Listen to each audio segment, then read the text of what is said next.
Chapter 81, Finally Meeting. I have to complete a mission independently in order to become an official member?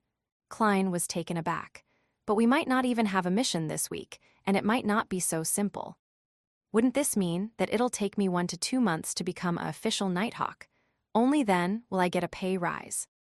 Old Neil sniffed at the coffee and shot a glance at him. It's only a ritual among Nighthawks.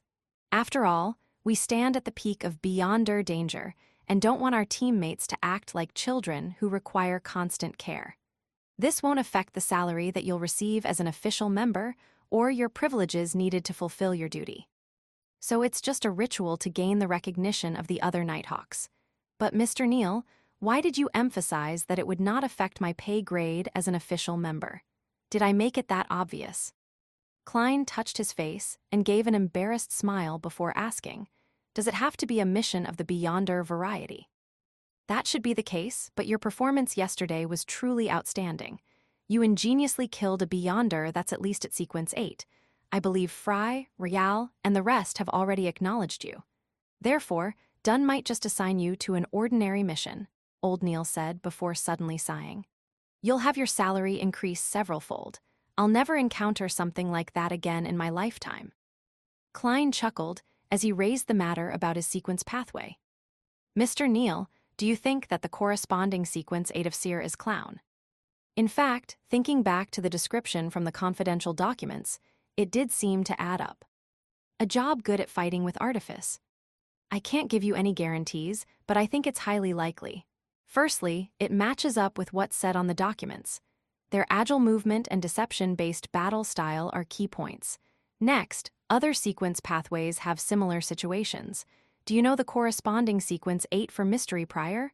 Old Neil asked with a chuckle. No, it's not written in the information provided by the church. Klein shook his head honestly.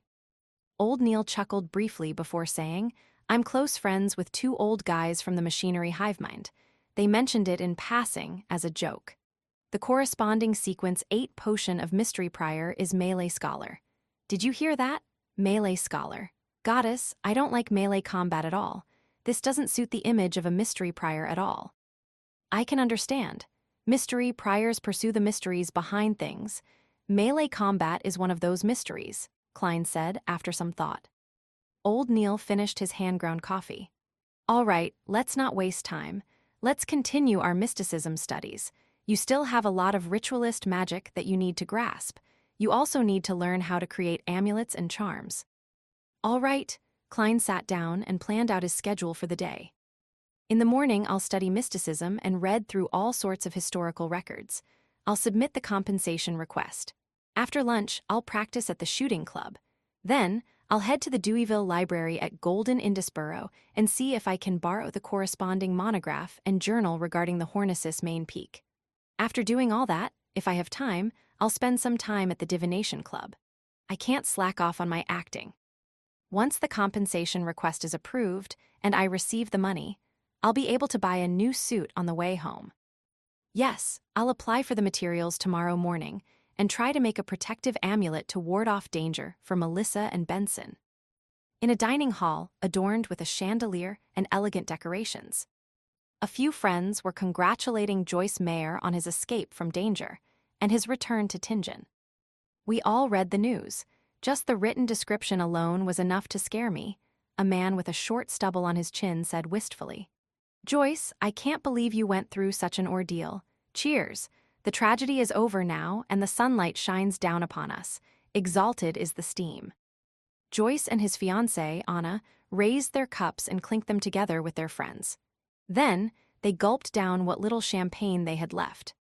Anna was extremely worried at the time. I suspect that she cried every night. Whenever I invited her for some afternoon tea, she was always absent-minded. Thankfully, you're finally back now. Otherwise, I reckon she would have passed away just like that. A young lady, with a cute small nose and coiled brown hair, said to Joyce as she glanced at Anna. If Anna were to experience something like that, I'd be the same. I might be in an even worse state. The aquiline-nosed Joyce gave his fiancée, who was sitting beside him, a gentle look. Anna wasn't used to expressing her emotions in front of others.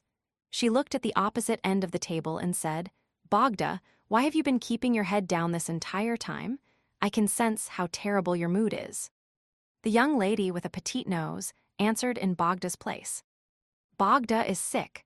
The physician told him that there's something seriously wrong with his liver. He can only use medicine to reduce the pain, but it doesn't treat his illness.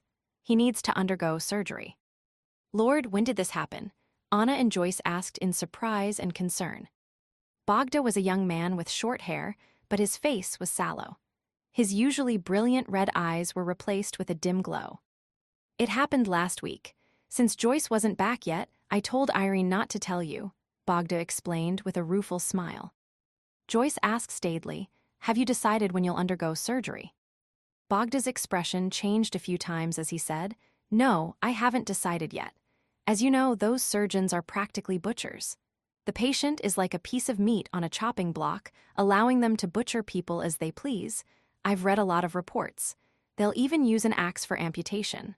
Lord, I suspect I might very well die on the operating table. But if you delay it further, then surgery might not be able to save you, the man with a stubble said as he tried to persuade him. At that moment, Anna interjected, Bogda, perhaps you can consider doing a divination. If the divination indicates that everything will go smoothly, then proceed with the surgery as soon as possible. If the outcome of the divination is bad, seek other means. Seek it with the help of the fortune teller. I know of a real, mysterious fortune teller. No, I should address him as a seer. I believe he can definitely help you. For real? Bogda returned with a question, clearly looking doubtful. Their other friends shared the same attitude. Yes, Anna nodded without hesitation. I hired his divination services, and after divining Joyce's situation, he told me to return home. Your fiancé is at home waiting for you. Back then, I was like all of you, filled with doubt. But when I returned home, I really saw Joyce. He was really back. I can testify on this point, Joyce echoed. He didn't mention that he had sought Klein's help in interpreting his dreams. This was because the police had informed him that Triss hadn't been caught yet. Therefore, he had to keep it a secret in order to prevent revenge from being exacted upon him. Lord, this is absolutely unbelievable. Is divination really that magical? Amidst the shouting, Bogda thought deeply for a moment before saying, perhaps I should get a divination. Anna, Joyce, could you tell me the seer's name and address? Anna heaved a sigh of relief and said, you made a very wise choice. That seer is at the Divination Club at House Street. His name is Klein Moretti. Golden Indisborough, Deweyville Library. Klein used the introduction note from his mentor's letter to successfully apply for a borrowing pass. As he flipped the tiny card in his hand, he asked a few librarians, do you have the research of the Hornicis Main Peaks relics here? It was published by the Lone Publishing firm. A librarian immediately answered, please wait a moment, let me check the records. He turned around and looked at the drawers. He pulled open the letter that matched Hornicis and flipped through a card that was filled with single words that followed a particular order. On careful inspection, he shook his head and said, sorry, sir, we do not have this book in our collection. How regretful, Klein answered in clear disappointment. From the looks of it, I need to write to the Lone Publishing firm or pay a visit to the Koi University. Meanwhile, he sighed inwardly at how dated the management of the libraries of this world was. You people need a computer. Unfortunately, I can't produce one. Klein made a silent, self-deprecating comment and turned to ask, then, do you have the journal issues of New Archaeology and Archaeology Summary? We do, the librarian confirmed. A gentleman just returned them. He flipped out the corresponding card and pointed Klein in the direction of the bookshelf. Klein went over to the bookshelf, scanned the journal issues, and pulled out the ones his mentor mentioned. Then he randomly found a spot by the window to sit down. Under the bright afternoon sun, he began reading the information in the library quietly. Ancient relics don't solely exist on the main peak of the Hornicis mountain range. They're also spread out across the surrounding forests, valleys, and gentle slopes around the main peak. These relics are formed from lofty domes and gigantic stone columns. Honestly, they can be described as magnificent. I'm curious as to how the original residents mine and process these rocks. Hypothetically, Let's assume that they performed their mining operation on the spot without needing to send them up the mountain. There's a strange pattern where the relics become larger in size the closer you are to the mountain peak. But surprisingly, there are no ruins on the peak. According to our hypothesis, there should be palaces that don't resemble man-made buildings, divine halls used for sacrifices. Palaces that don't look like they were man-made, divine halls used for sacrifices. Could it be the one that I saw in my dream? While Klein ruminated, he suddenly heard footsteps approaching him from a distance. He looked up and saw a familiar face, a face that often appeared on the papers. He had a squarish face, thick eyebrows, a firm nose, short dark blonde hair, azure blue eyes, and tightly closed lips. All of these features belonged to a certain famous person from Tingen City, a philanthropist, entrepreneur, and the owner of this library, Sir Deweyville. Beside Deweyville was the middle-aged butler, who Klein had met before. Klein watched them walk by from more than 10 meters away. Out of curiosity, he raised his right hand and lightly tapped his glabella twice. Chapter 82, Herb Store. Various colors surfaced as auras and entered Klein's eyes. He casually studied Sir Deweyville's condition. He's very healthy, there are almost no hidden problems. His emotional state is horrendous. Amid the dullness, there's frailty. His mental state is frail, he has trouble sleeping well, but the purple aura at his head is completely fine. Klein muttered silently to himself as Sir Deweyville walked off and left the library. Retracting his gaze, Klein pinched his forehead and sighed inwardly. Being a tycoon sure isn't easy. He didn't pay much attention to the matter and returned his gaze onto the journal issues in front of him. Klein didn't find a lot of clues after reading each of them. He could only confirm a few things. Firstly, there existed an ancient kingdom on the Hornisus mountain range, as well as its surroundings. The ancient kingdom's history dated back to at least 1,500 years. Secondly, their architectural style was primarily about being grand. They left behind all sorts of murals, and from those murals, it could be deduced that they believed that the Evernight would protect the loved ones of the departed. Finally, in the ruins, there were symbols that represented the Evernight everywhere, but they were clearly different from the Evernight sacred emblem. If I had a chance, no, even if I have a chance, I'll never go there, Klein muttered with clenched teeth. He vowed not to court death. After tidying the journal articles and returning them back to their original spots, he put on his hat, lifted his cane, and left the Deweyville library. Divination Club. Bogda looked at the beautiful lady in charge of receiving guests and said, "I'd like to have a divination." Angelica smiled politely and said, "Do you have a preferred fortune teller? Or would you like to flip through our introduction guide and choose the one that's most suitable for you?" Bogda pressed the right side of his abdomen and gasped silently for breath while saying, "I wish to have Mr. Klein Moretti divine for me." "But Mr. Moretti is not here today," Angelica answered with uncertainty. Bogda fell silent for a moment as he paced a few steps and asked, "When will Mr. Moretti be available?" "No one knows. He has his own matters to deal with. From what I've seen, he usually comes here on Monday afternoons," Angelica said as she pondered over the matter. "All right." Bogda's face darkened as he turned around, planning to leave. "Sir, you can choose other fortune tellers as well. For example, you can choose Mr. Hannes Vincent, who is famous in Tingen City." Angelica tried her best to prevent the loss of business. Bogda stopped in his tracks and considered it for a moment before saying, "No, I only trust Mr. Moretti." "Well, can I wait here for a moment? Perhaps he might come after he's done with his matters." "No problem," Angelica said with a warm smile. Bogda went to the sofa and sat down. Sometimes he stroked his cane, at other times he looked out the window, clearly looking rather impatient. Seconds turned to minutes. Just as Bogda's mind was in a mess, unsure if he should continue waiting or leave, he heard the beautiful lady exclaim in pleasant surprise, "Good afternoon, Mr. Moretti." Klein saw the familiar Angelica and was just about to ask why it was always her. Did she not need to rest or take any days off? However, he immediately took into consideration that he was a seer, so it was not appropriate for him to ask such questions. Instead, he had to use the tone of a charlatan and say something like, "How marvelous it is for fate to compel us to meet once again, Madam Angelica. Would this sound like I'm hitting on her? Klein's mind whirled as he finally replied with a smile. Good afternoon, Madam Angelica. A customer wishes to hire you for a divination.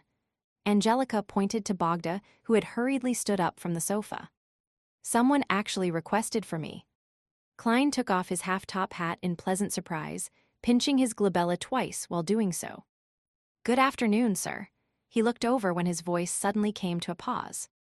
In his spirit vision, he saw the requester's liver looking dim. It was nearly black in color. It was making the rest of his body unbalanced as his aura was thin in various places.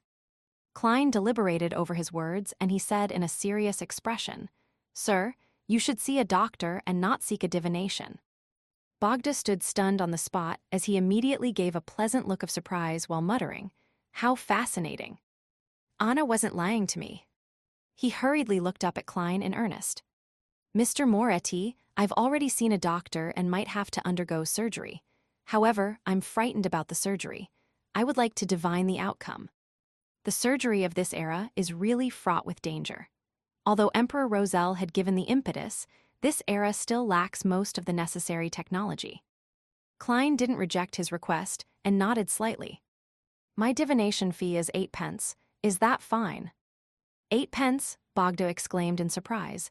You're only charging 8 pence. According to Anna's description, and the performance Mr. Moretti had just shown me, I'm willing to pay at least £1. Haven't you heard of small margins with large volume? Klein was embarrassed for a moment. After thinking for a few seconds, he calmly smiled and replied, It is enough just being blessed with the ability to receive revelations from the divine and catch a glimpse of fate. Therefore, we must maintain our humility and suppress our greed. Only by doing so can we continue being bestowed with our gifts. You are a true seer. Bogda held his chest and bowed, his tone filled with sincerity.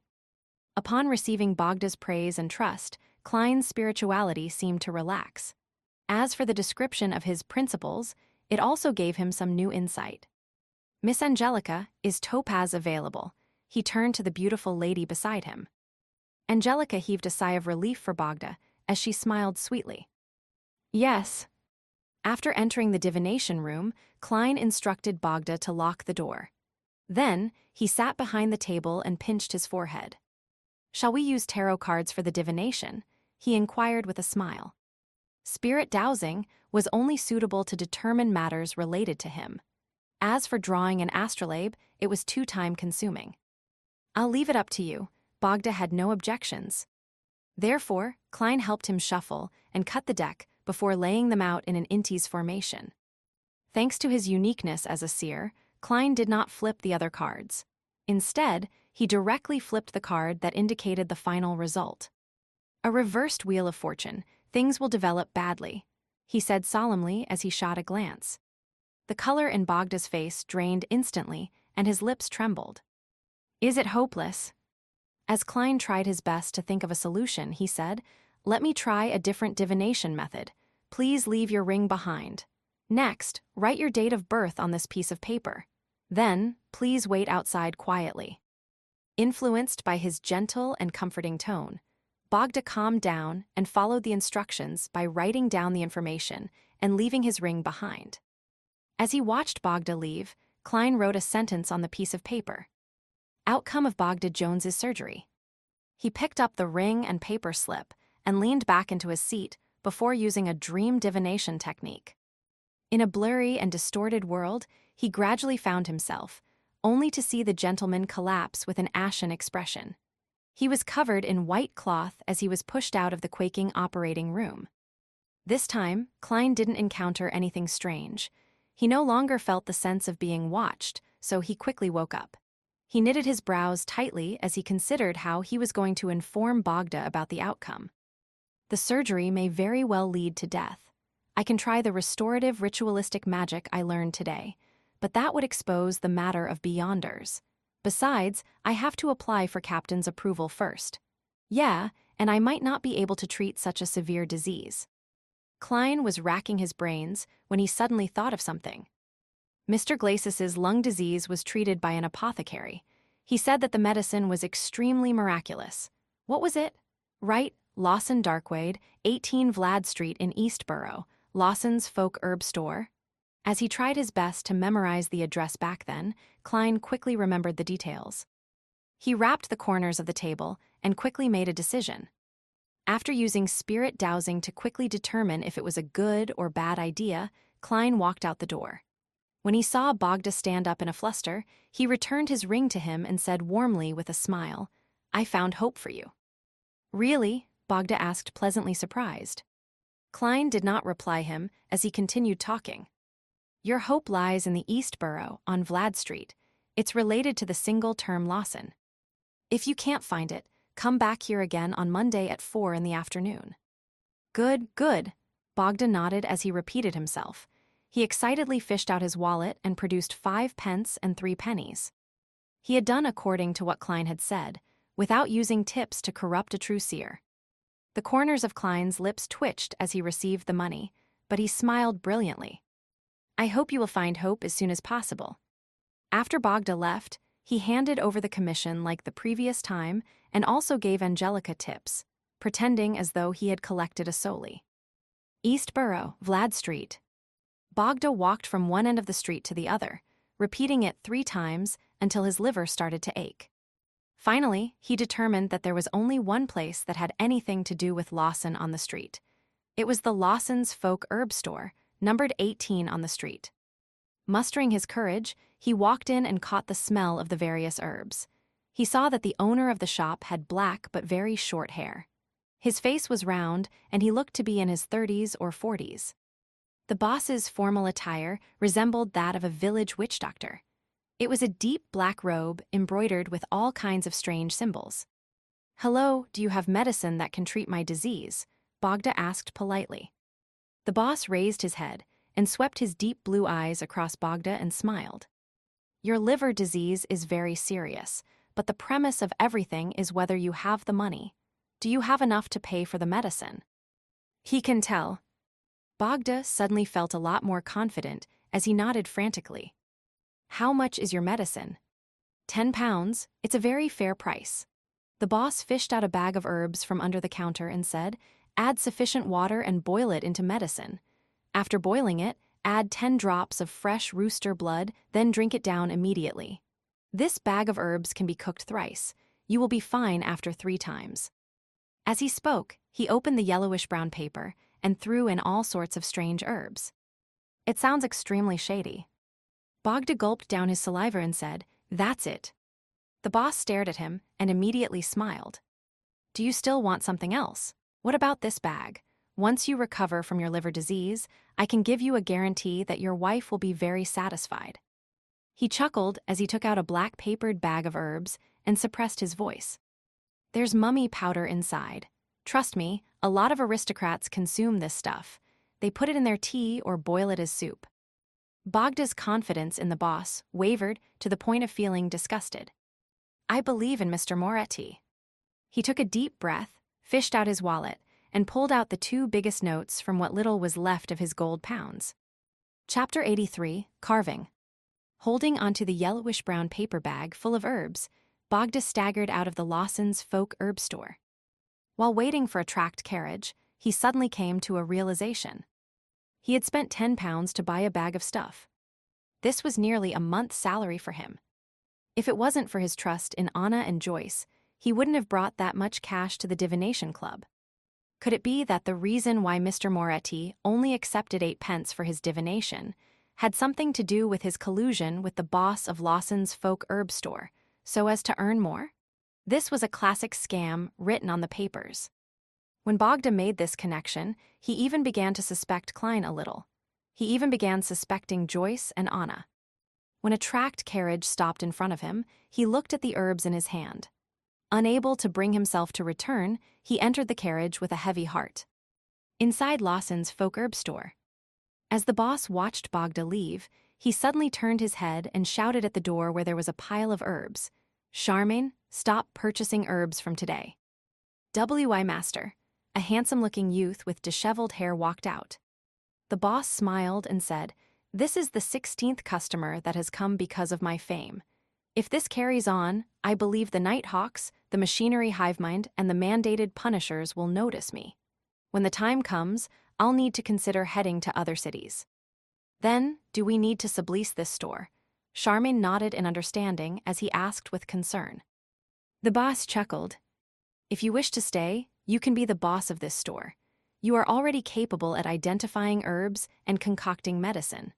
Of course, remember to deposit half of your monthly profits into my anonymous Backland bank account. But I haven't learned what you are really good at. Charmaine was already sick of never staying in a city for more than a year, but he was unwilling to give up learning the magical formulas that his master was good at.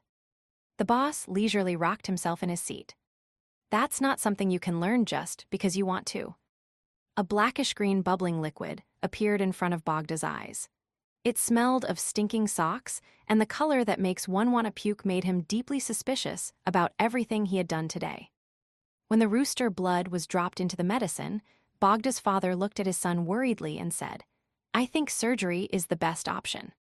The few drops of rooster blood bubbled with the boiling liquid before vanishing. Bogda took a deep breath and said, "If this medicine is useless, I'll consider surgery." "The Lord will watch over you." Bogda's father gestured a triangular sacred emblem across his chest. By the time the boiling liquid had cooled down, Bogda had no intention of wasting the 10 pounds. He raised his right hand and closed his eyes. Flicking his head back, he gulped down the medicine in one go. The pungent aroma that had the noxious smell of blood swished around in his mouth as he nearly spat out everything he had just drank. That night, Bogda had an upset stomach. He went to the bathroom 6 times, and by the time the crimson moon vanished, he fell asleep groggily.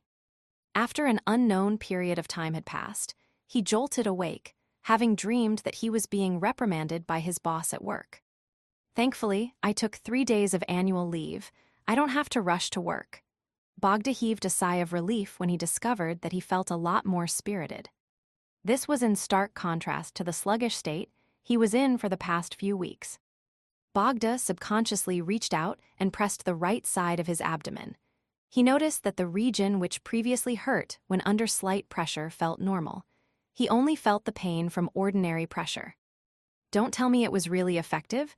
That apothecary was clearly just fooling me." Bogda was both surprised and doubtful as he got out of bed. He stretched himself and felt his health returning to him. He fell silent for a very long while as he muttered, "According to the apothecary, I still need to drink it twice. Once I'm done drinking, I'll go to the hospital to get a check-up from a doctor. That apothecary didn't tell me how many times I can drink a day. I still think he's a cheat." Inside the civilian staff office of the Blackthorn Security Company, from his prior request, Klein received a space where no one would disturb him. He held a carving knife and emitted his spirituality. He seriously carved the incantations and symbols onto 2 silver accessories. The incantation was a request to avoid misfortune and was written in Hermes. The 2 mysticism symbols symbolized the Evernight goddess as well as the Empress of misfortune and horror. Aside from that, Klein also added the path number that corresponded to the goddess, 7, and the magical characteristic. In addition to that, charms and amulets had to be engraved on both sides, and each side's symbols, incantations, and characteristics, their exact locations, or special formats was in the realm of mysticism. The ones that were spread amongst the ordinary populace were filled with mistakes. At that moment, Klein had a lot of damaged materials to his right.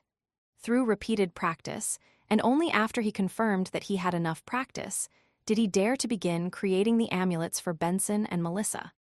As he calmed his mind, his spirituality spewed out from the tip of the carving knife. The number 7 appeared on the surface of the silver accessories. He had already finished carving the incantations and symbols on the other side of the accessory. All that was left was to finish the remaining side.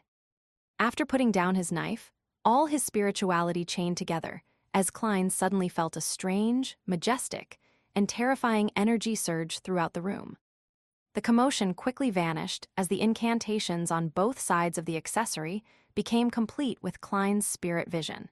It emitted a serene blackness. He put down his carving knife and gently polished the silver accessory that was formed from a circle and a vertical piece. He felt a tinge of coolness from the mild-to-the-touch surface. It's done. He happily placed the finished amulet and another one that he had previously finished into his pocket, planning to find an opportunity to give it to Benson and Melissa. Amulets created by Beyonders possessed a certain level of effectiveness. They allowed the wearer to unknowingly avoid disasters to a certain extent, but it was nothing too ridiculous. Furthermore, their spirituality would wane bit by bit. Unless one used a high-level ritualistic magic and created a prayer set, a year was the maximum one could use them for. As for high-level ritualistic magic, there was a terrifyingly high spirituality requirement. It wasn't something Klein could endure at the moment. When the time comes, I can use my spirituality to make another one. Klein thought, nodding as he began tidying up the messy table. He didn't make one for himself for the moment, because an amulet of that level had limited effects on him.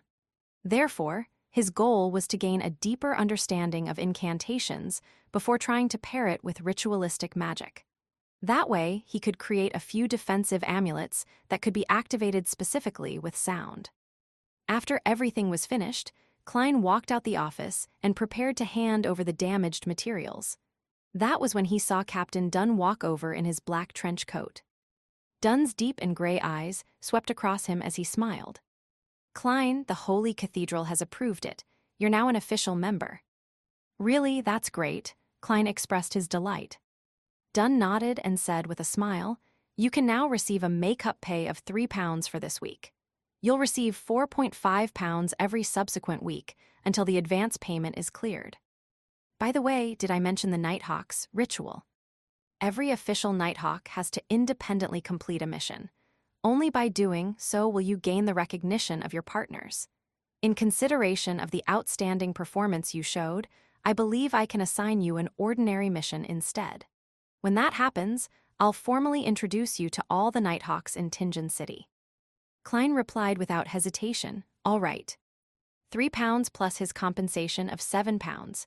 Getting a new suit wasn't a problem anymore. Furthermore, he would still have plenty left over. Well, who knows when my mission will arrive? Klein waited all the way till Sunday, the day of Selina's birthday banquet. Changing into his formal suit and using a brush and handkerchief to tidy his half-top hat, Klein looked himself in the mirror before walking over to the first floor in satisfaction. At that moment, Melissa was sizing up Benson's clothes. Is there a problem? Benson raised his cane, feeling a little lacking due to his sister's gaze. He felt that there was nothing wrong with him when he inspected himself. He was already dressed quite decently. Melissa stopped staring at him and said with a serious expression, Benson, that is a very old suit you're wearing. There will be a lot of excellent ladies and madams participating in today's birthday banquet. I believe that by wearing that, it'll be a form of disrespect to them. Klein was originally filled with questions. However, when he heard Melissa's emphasis, he immediately realized what was happening. He went over with a chuckle and said, Benson and I share a similar build. He can wear my other tuxedo. He had already informed his siblings about buying a new suit. He explained it away by saying that his clothes had been torn while inspecting certain objects. Therefore, the company generously compensated him. Of course, he concealed the matter of him being promoted with a pay rise. He was afraid of scaring them and only planned to tell them after half a year. Such an explanation made Benson and Melissa extremely envious. They felt that the Blackthorn Security Company was an impeccable employer. There's no need to, right? Benson retorted, having not realized the gravity of the situation. No, it's extremely important. Klein pushed Benson's shoulders up the stairs. My tuxedo is hanging on the clothes rack. After watching Benson go up the stairs in a daze, Klein turned around and smiled at Melissa. Are you hoping that Benson will use the opportunity provided by Selina's birthday banquet to begin a beautiful new romance? He had been reading quite a fair amount of newspapers and magazines recently. He knew that aristocrats and middle-class banquets were typically grounds for blind dates. Melissa nodded solemnly. Yes, Benson has missed out too much because of us. Sis, why are you like a mother? Klein looked at Melissa as he suddenly shook his head with an exasperated laugh. Chapter 84, Elizabeth. Seeing the unconvinced look his sister's face, Klein suddenly felt like it was a good opportunity. He sized her up and said with a solemn expression, "Melissa, I think you aren't showing enough respect to today's banquet as well." "What?" Melissa wore a puzzled look. Klein pointed at her neck. "As a lady, you are lacking a necklace that accentuates that area." Without waiting for his sister to say another word, he smiled as he fished out a silver amulet wrapped with angel wings from his pocket. "Thankfully, I prepared one for you." Melissa was taken aback at first before she asked, "How much was it?" "Sis, your concerns are really quite misplaced." Klein silently scoffed as he explained with a chuckle, "It's actually not very expensive. Since it was in an incomplete state, I imitated an item that I've seen before and engraved blessing incantations and beautiful patterns on them." "You engraved them?" Melissa was indeed distracted. "How is it? What do you think of my work?"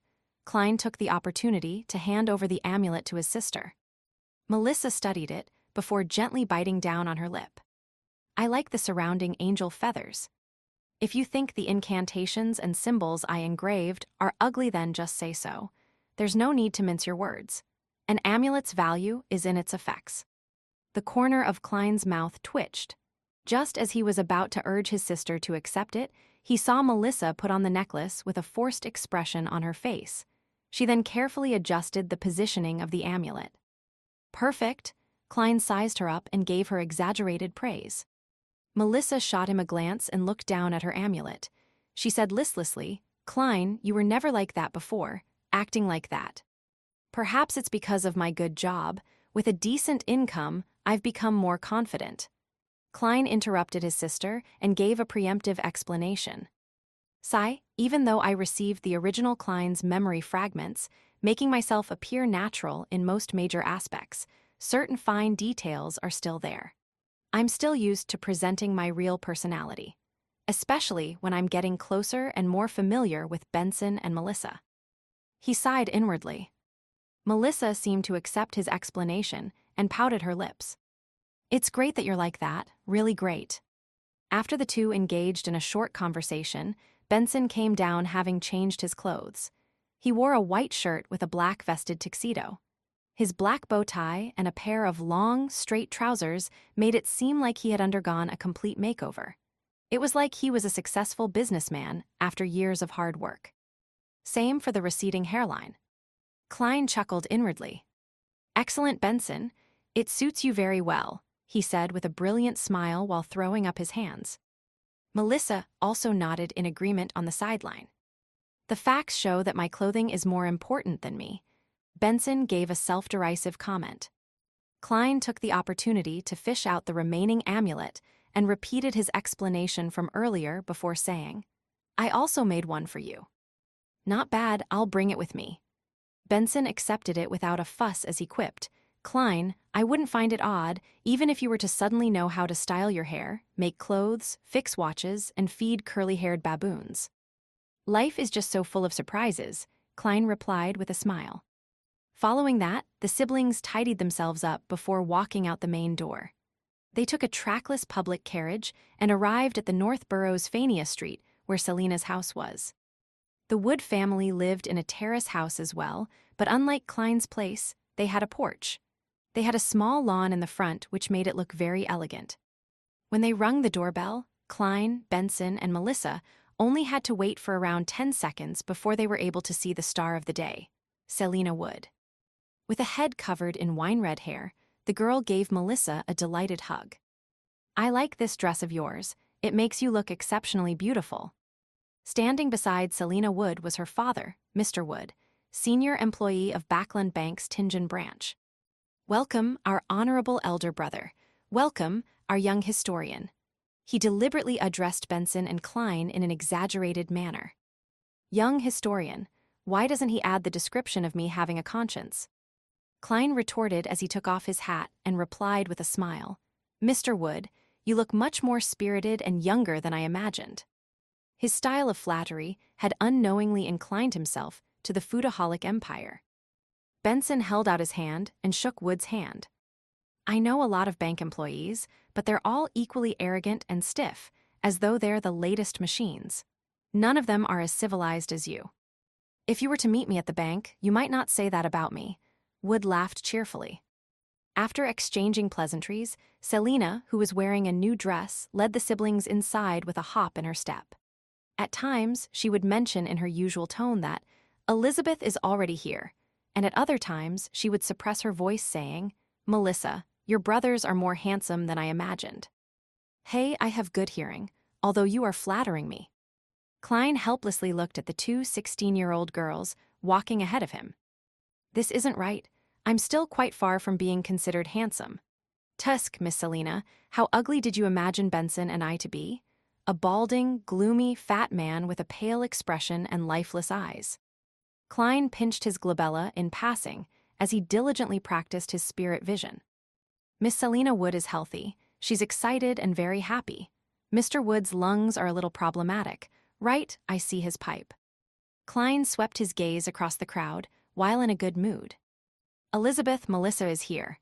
At that moment, Selina introduced with a brisk tone. A girl dressed in a blue frilly dress walked over. She had naturally curled brown hair and adorable baby fat. Klein was stunned when he saw her because he knew the girl. He had helped her choose an amulet back at the underground market. Elizabeth greeted Melissa first before looking at Benson and Klein. She was stunned and her brows knitted slightly, as though she was thinking about something. Soon, Elizabeth smiled and politely greeted them as though nothing had happened. Klein also pretended not to recognize her. Under Wood's lead, they came to the sofa in the living room where they were introduced to Chris, Selina Wood's brother, and the other guests. As Klein watched Benson chat with Chris and the other solicitors happily over the topic of their neighbor, Mr. Shad, he couldn't help but feel envious. "I don't have such socializing skills." He picked up a cocktail from a table in the corner of the room as he listened quietly. At times, he would nod and echo with a smile. It didn't take long before all the guests arrived, and the banquet officially began. As too many guests had been invited, the Wood family's dining table could not accommodate everyone. Therefore, the banquet was done in a buffet manner. The ladies' maid served the steak dishes, roast chicken, fried fish, mashed potatoes, etc., and placed them on different tables. The valet was responsible for carving the meat, allowing for guests to take what they wanted. Klein couldn't help but click his tongue when he saw the elegant enamel plates and silver cutlery. He felt that the Woods were being too extravagant as a middle-class family. Since they're so rich, why would Chris need so many years to prepare for his wedding? When he thought of what his sister had previously mentioned, he was puzzled. Yeah, it was probably to save up money to buy this cutlery that would have taken them so many years to afford. To such families, they have to look respectable. Amidst his mixed emotions, Klein picked up a plate and walked in front of a dining table. He forked a piece of honey-glazed roasted meat. At that moment, Elizabeth with her adorable baby fat cheeks came over. As she looked at the food, she whispered, "So you are Melissa's brother." "Thank you. Selina likes the amulet I gave her a lot. She said that she felt healthier the moment she wore it." Selina, amulet. Klein suddenly recalled the reason for selecting an amulet for the girl beside him. It was to give to a friend who liked mysticism as a birthday gift. That friend was Selina. Selina liked items related to mysticism. Klein frowned slightly as he smiled politely. It might just be akin to a placebo effect. After saying that, he began waiting for her to praise Emperor Roselle. However, Elizabeth's reaction was that of confusion. What's a placebo effect? It means it's completely psychological. At times, we believe that we will turn for the better and end up really becoming better, Klein explained crudely. No, she said it's different from the amulets that she bought in the past. It feels different, Elizabeth emphasized.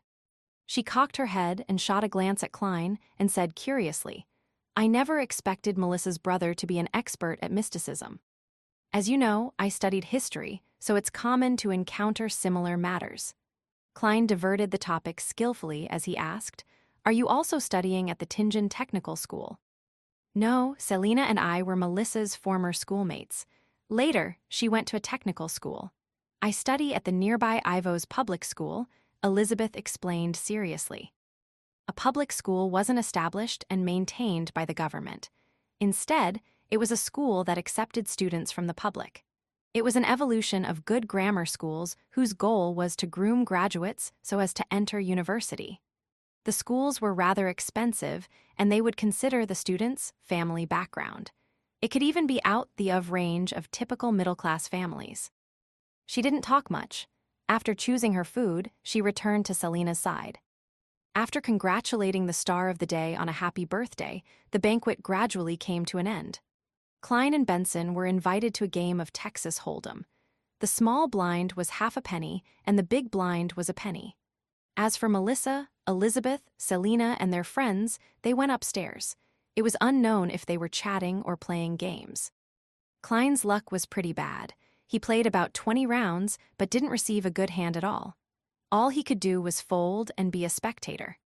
When he flipped the ends of his cards again, he found a 2 of hearts and a 5 of spades. "Shall I try a bluff once?" Klein considered for a moment, but did not manage to muster the courage. He also resisted the urge to use divination to cheat. He covered his cards and rapped the table, indicating that he was not making a call. Then, he got up and left the table to head for the bathroom.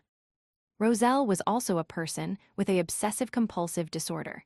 He actually found an odd reason to name the play style Texas. Klein shook his head as he proceeded forward. At that moment, he suddenly came to a halt as his pupils constricted. His spiritual perception told him that there was a strange fluctuation upstairs. Chapter 85, Urgency. The strange, twisted, and obscure fluctuation was short-lived. Shortly afterwards, Klein even suspected that he was hallucinating. If he wasn't considered rather skilled at spiritual perception, it was very likely that he would have written off the abnormality. Klein frowned as he thought of his sister upstairs. He tightly held onto his cane as he went around the bathroom and hobbled to the wood household staircase. He quickly went upstairs while following the traces with his spiritual perception before arriving at the living room beside the balcony. "This should be it," Klein mumbled as he raised his hand and tapped twice on his glabella. Auras penetrated the walls and the large wooden door before entering his vision. Most of the colors were ordinary with a blurry outline. However, one of them in particular was rippling with a sinister dark green color over its surface that slowly corroded inwards. Just as I thought, something wasn't right. Klein wore a usually stern expression as he reached out with his right hand and removed the silver chain which was wrapped around his left wrist. He held the silver chain in his left hand, allowing the topaz to dangle before him.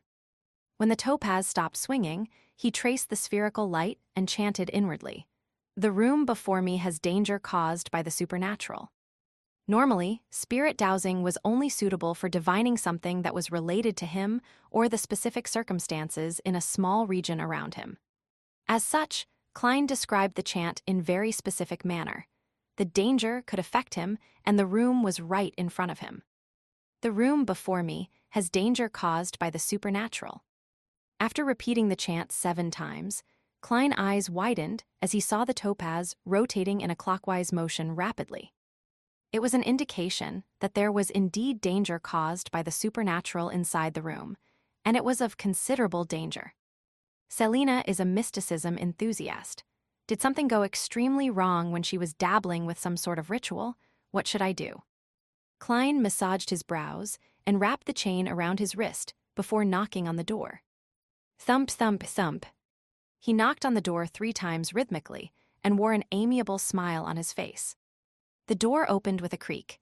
Melissa, who was wearing her new dress, appeared in front of Klein. "Klein, is something wrong?" The girl didn't expect her brother to be here, so she was momentarily surprised. Klein responded with a smile, without any sign of distress. "I was just curious, since I heard you gals enjoying yourselves." "Sorry for disturbing all of you." Melissa lowered her head in apology, feeling somewhat embarrassed. "We're playing with magic mirror divination. Selina knows a lot, and it's very fun." Magic mirror divination.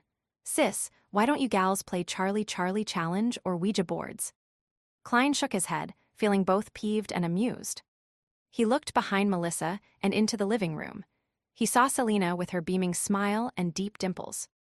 However, in his spirit vision, the wine-red-haired girl, who was holding a silver-coated mirror, was being encroached by the sinister dark green colors.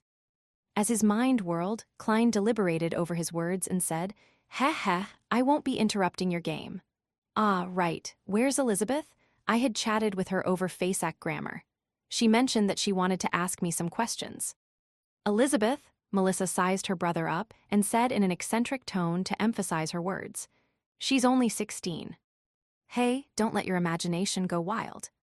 Klein immediately explained, "It's a very normal academic discussion. Elizabeth is very interested in history and ancient languages." Melissa took a deep look at her brother before saying, "She's inside. I'll inform her." "All right." Klein took a step back and moved away from the door. While watching his sister turn around, he heaved a sigh of relief. Although it wasn't the best of reactions, he was thankful that the person in danger was Melissa. He only waited for about 10 seconds before a puzzled Elizabeth walked out. She asked curiously, "Mr. Moretti, what's the matter? I never said I was interested in history and ancient languages." At that moment, her sentence was halted by Klein's stern and solemn expression. Her nerves tightened as she seemed to sense that something wasn't right.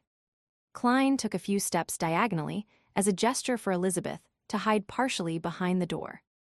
The girl with the chubby baby fat was influenced by the sudden serious atmosphere, so she unknowingly followed. "As you know, I'm a mysticism enthusiast." Klein halted and turned around, speaking directly to the point. Elizabeth nodded and replied, "Yes, I even believe that you're an expert at mysticism." "No, I'm only an enthusiast, but this doesn't stop me from noticing that your magic mirror divination has turned into a problem," Klein said with a heavy tone. "A problem?"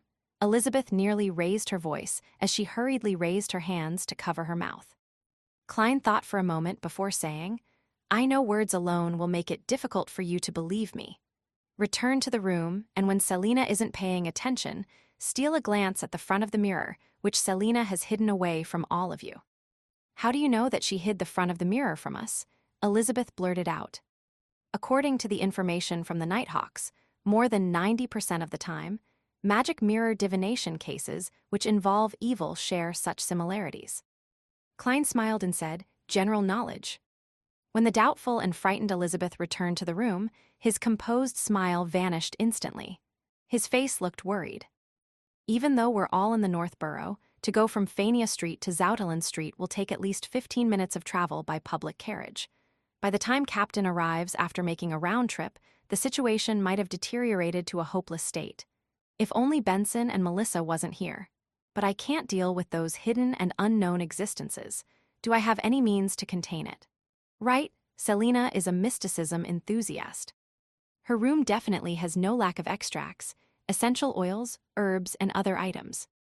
Just as Klein was racking his brains for a solution, Elizabeth sat next to Selina by using an excuse of discussing something with her. A girl opposite her sipped a mouthful of red wine, and under the teasing looks of everyone, despite her blushing, she mustered her courage to ask, "Can you help me divine when I'll meet a romantic and handsome gentleman?" Selina lightly coughed twice as she rubbed the mirror's back and said, "Mirror, mirror, tell me, when will the gentleman in Yanina's heart appear?" After repeating it 3 times, she picked up the mirror and raised it in front of her. Seizing this opportunity, Elizabeth suddenly turned her body and stretched out her head to take a glance. According to her expectations, she felt that she would see Selina's face and half her face. However, the only thing she saw was Selina. The tiny mirror only had Selina, and it was Selina's entire body. The mirror was completely pitch black, with Selina standing in the middle with a cold expression. Elizabeth trembled all over as she lunged backward and leaned against the sofa. She momentarily forgot to breathe. She involuntarily trembled and, without giving an excuse, got up immediately, stumbling to the door. She didn't even dare to turn back to look at the beaming Selina. Yanina's gentleman will appear on the Sunday of the 2nd week, half a year later.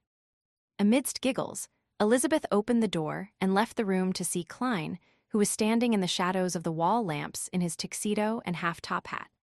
"Mr. Moretti, aye," she stammered in a daze. Klein calmly smiled. "Don't disturb the girls and ladies inside." Infected by his smile, Elizabeth calmed down significantly. She extended her hand and closed the door as she quickly walked over to the wall lamp.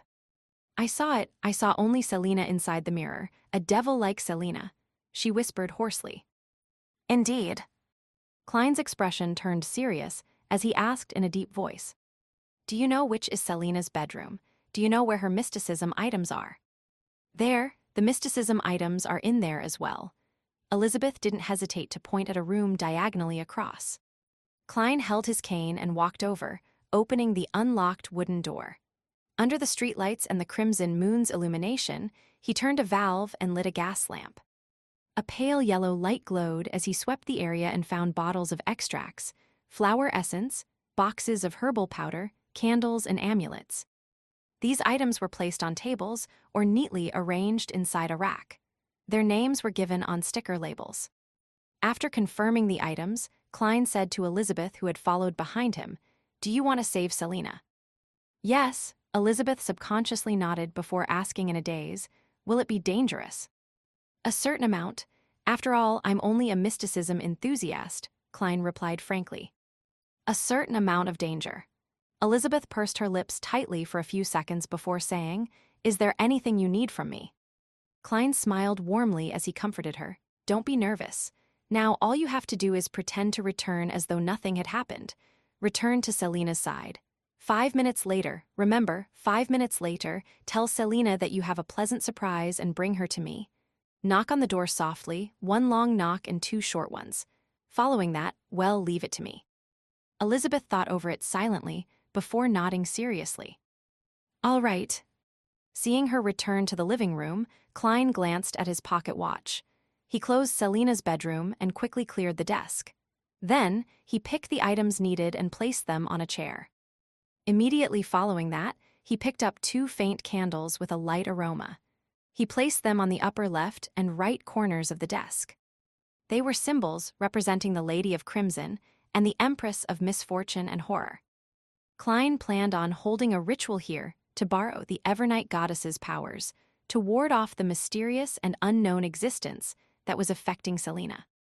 As he was only a sequence 9, the ritualistic magic he knew wasn't strong enough. In order to succeed, he needed Elizabeth to lure Selena into a sealing circle, right in the vicinity of the altar. Therefore, he needed to consider situations in which Selena might notice and resist. Due to these reasons, Klein planned on using suspension-style ritualistic magic. A paper and pencil game played using held or balanced pencils to produce answers to questions they ask. A board with letters, numbers, and other signs around its edge, to which a planchette, movable pointer, or upturned glass moves, supposedly in answer to questions from people at a séance. Chapter 86, Prayer. Suspension-style ritualistic magic referred to the termination of a ritual according to the Beyonder's judgment. They could finish other matters first before returning to continue the ritual. Even by doing so, it was still possible to gain the desired effects. This was a technique produced over 1,000 years of ritualistic magic development. After all, many high-level ritualistic magic required multiple steps. The duration ranged from an hour to half a day before finishing. It was difficult to ensure that no one disturbed them during the entire process or that there wouldn't be any accidents. After gaining lessons from various predecessors through blood and tears, gaining feedback through each failure, being able to suspend ritualistic magic became mainstream at the higher levels, while it also indirectly affected the lower-level rituals. However, being able to suspend a ritual didn't mean that the ritual could be suspended at any time. One had to abide by mysticism theory and grasp the corresponding technique. If not, the failure of the ritual was unavoidable. It could even result in a terrifying backlash effect. Based on Klein's understanding, once one gained the attention of a particular divinity, and the divinity was waiting on the contents of the request to suddenly say, "Wait, I need to use the bathroom," one can only be congratulated since they might never need to go to the bathroom ever again. Phew! Klein heaved a sigh of relief as he composed himself.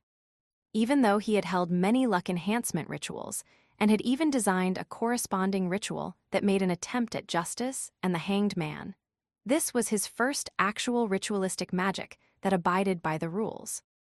After looking at the silver-inlaid cane by the side of the bed, Klein picked up the third candle and placed it in the middle of the desk to represent himself.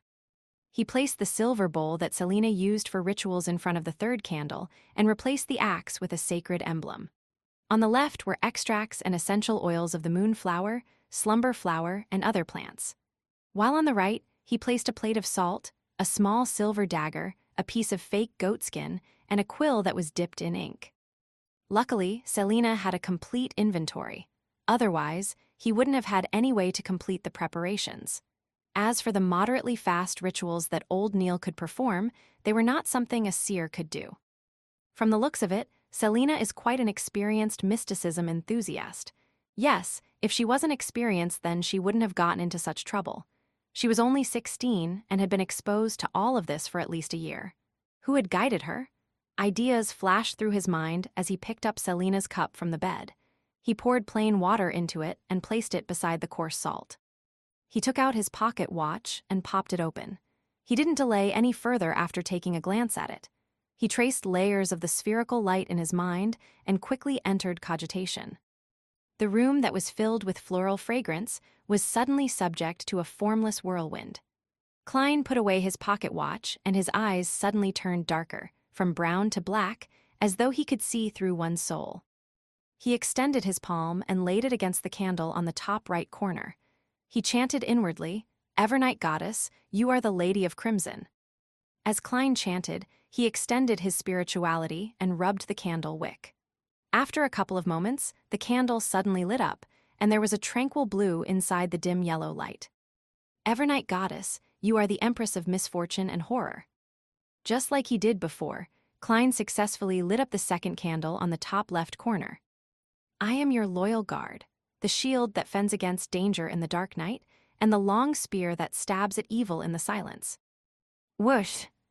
The third candle that symbolized Klein began to burn. The flame was still. He picked up the small silver knife and mimicked old Neil's motions. He used incantations, coarse salt, and plain water to fulfill the purification. Then he let his spirituality that he had gathered spewed out from the tip of the silver dagger, and naturally merged them as one. With the silver knife in hand, Klein walked around the bedroom, kneeling when he came to the bed, and sealed the area with a formless barrier.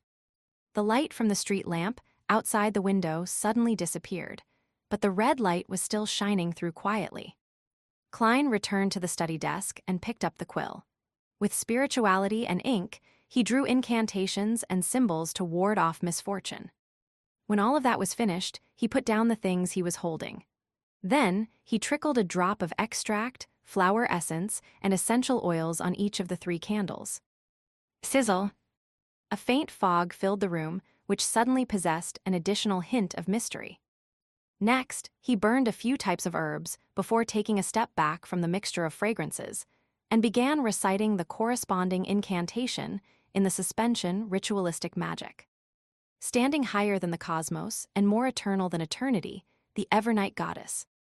I pray for your loving grace. I pray for you to show your loving grace to a devout believer of yours. I pray for the power of the crimson. I pray for the powers of misfortune and horror. I pray that you will cleanse your devout believer, Selena Wood, from evil's corruption and be safe from danger.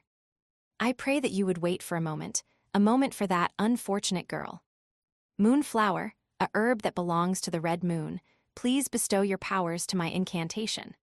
Slumber flower, a herb that belongs to the red moon, please bestow your powers to my incantation. After reciting the incantation, Klein closed his eyes and repeated it 7 times in his heart. He saw that there was nothing out of the ordinary at the altar. He then lifted the silver dagger again and took a few steps back to the door of Selena's bedroom. He tapped his chest in 4 spots, forming the shape of the crimson moon. He then turned around and raised his silver dagger. His spirituality spewed out from the tip once again and sliced open the shape of a door in the formless wall. Klein knew that even if he opened the door at that very moment, it wouldn't affect the tranquility and holiness of the altar. He took out his silver vine-leaf pocket watch that had an intricate pattern. He checked the time and went through the process that was to happen in a few moments. In the living room on the 2nd floor. Elizabeth's body was quivering as she lifted her head from time to check the wall clock. She was counting down in silence under the illumination of the 2 gas lamps. "It's almost time." As she spoke softly, she looked sideways at the lively girl with long wine-red hair. Her dimples were deep, her smile was bright, and she gossiped well with all the friends around her. But the more everything looked normal, the more terrified Elizabeth felt. The cold and terrifying Selina in the mirror seemed to be in her head, and she couldn't wipe the image away. "I can't wait anymore. I have to take action now." Elizabeth suddenly stood up. Before everyone's shocked gazes, she smiled and stuttered, "Selina, I have a surprise for you. Follow me out for a bit." "Really? Didn't you give me a birthday present already?" Selina flipped the mirror the other way around and stood up in surprise. A surprise will not have any signs. Elizabeth felt that she had no talent in acting at all. Without saying another word, she walked toward the bedroom door first. Selina followed behind with a confused smile.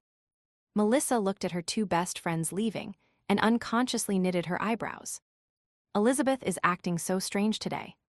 She started acting even stranger after she met Klein. She suddenly ran out earlier and said that she needed to use the bathroom, but why did she look so anxious? Selina's bedroom entrance. Elizabeth took a deep breath and said to the girl in front of her, "Let's go to your room." "Elizabeth, you seem very nervous and afraid. Why?" Selina looked puzzled at her good friend as she noticed her body trembling constantly. "Excitement? Yes, excitement." Elizabeth shot a glance at the mirror in Selina's hand as she turned half her body around to knock on the door with a long knock followed by 2 short successive ones. "Why are you knocking on the door?" Selina was baffled even more. Creak. Her bedroom door opened. Dressed in his black tuxedo and half-top hat, Klein appeared in front of the 2 girls. "Pleasant surprise, this is a pleasant surprise." Selina's mouth turned agape as she felt perplexed. At that moment, Klein suddenly reached out his hand and grabbed her by the wrist. He pulled her into the room as Elizabeth stood rooted to the ground.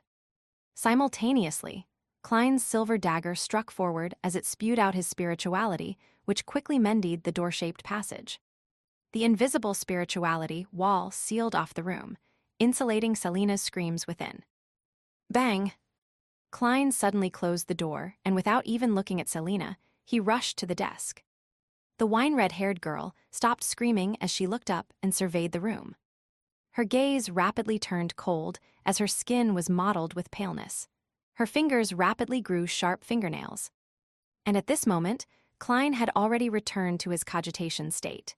He trickled a drop of moon flower and essential oil onto each candle as he chanted loudly, "Supreme Lady of Crimson, Great Empress of Misfortune and Horror, I pray for you to bestow your loving grace. Show your loving grace to the lost lamb, Selina Wood." While chanting, he picked up the fake goat skin and pushed it onto the candle representing the requester. Whoosh! He felt a cold wind blow behind him as an immense energy assaulted his body. The goat skin was ignited and Klein threw it into a silver bowl. Then, he crouched downwards in accordance to his preparations to dodge the lethal strike. Whoosh, whoosh, whoosh. The wind howled ferociously, and Klein felt the uncontrolled outpouring of his spirituality surging like the currents. He saw the goatskin burning in the tiny silver bowl, burning in silent darkness, and he heard heavy items landing on the ground behind him. Bams, bang. The 2 sounds followed one after another with almost no breaks in between.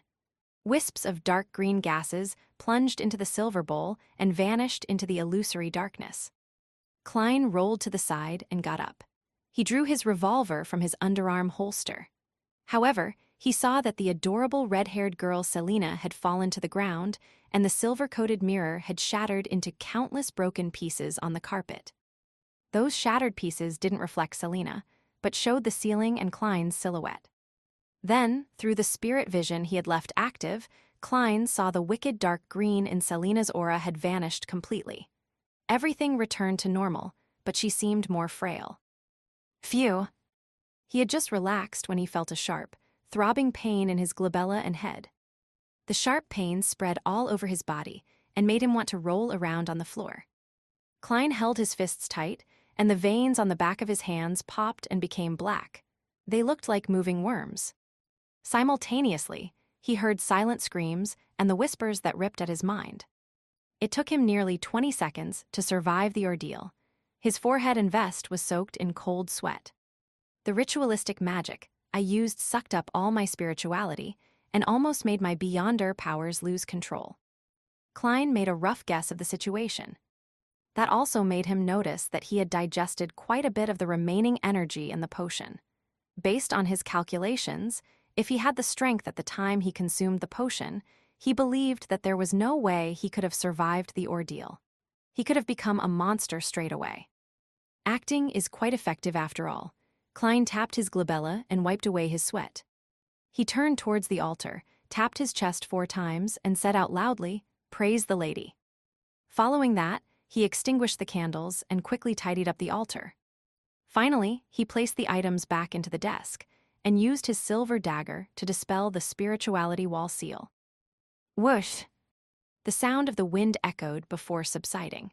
Klein let out a long sigh of relief and felt a sense of lingering fear. If I hadn't walked through the process beforehand and successfully completed the ritual, then things would have become troublesome. Besides, I still don't know who my opponent or enemy is. Thankfully, the room was carpeted, so I didn't damage my clothes while rolling. He shook his head and reached out to open the wooden door to Selina's bedroom. "How was it?" Elizabeth took 2 steps back and asked nervously. Klein looked at her terrified expression and took off his half-top hat before saying with a warm smile, "I've already corrected the mistake of her magic mirror divination. It's been resolved now." Chapter 87, Exhortation. "Has it really been resolved?" Elizabeth asked in disbelief. Klein smiled and nodded casually. "Yes. It wasn't too hard." That last part was a lie. He added inwardly. Perhaps it was the fact that Klein had been calm and collected all this time, or perhaps he was her only ray of hope. Either way, Elizabeth didn't doubt him anymore. She patted her chest and heaved a sigh of relief. "Thank you, you truly are a trustworthy gentleman. I was scared senseless just now." "How is Selina? Is she fine now?" "She might remain unconscious for the next few minutes, but she's completely fine now. Oh, 2 to 3 days of weakness is to be expected." Klein suddenly had a stern expression on his face as he asked, "Who taught her mysticism? Didn't he tell her about the basic taboos?" Elizabeth straightened up a little more like a student who had just been scolded by her teacher. She thought for a moment before saying, "Selina once mentioned that her teacher is Hannes Vincent. She met him a year ago at the Divination Club on House Street." Hannes Vincent. On the surface, he didn't seem to teach anything questionable about magic mirror divination, but he's secretly been teaching dark divination. If I knew about this earlier, then I would have reported it to Captain and have raided him earlier. Klein felt some regret as he asked in a deep voice, was he also the one who taught Selina magic mirror divination? Klein was left with a lingering sense of fear because this matter had nearly affected his sister, Melissa. Elizabeth nodded cautiously. Yes, but Selina had tried magic mirror divination a few times without any success. Oh, today she told me that she had a peek at her teacher's hidden incantations and that there would be no problems. She was basically an expert at courting death. Klein massaged his temples to alleviate his headache. "Do you still remember the incantations she recited?" Well, although Hannes Vincent had not voluntarily imparted the dangerous knowledge to Selina, it's obvious that he had been experimenting with it to extend an invitation to a mysterious, unknown entity. This would become a problem sooner or later. It has to be dealt with quickly before it gets worse and becomes a problem for someone else. "I remember a part of it," Elizabeth recalled. "She recited it in Hermes.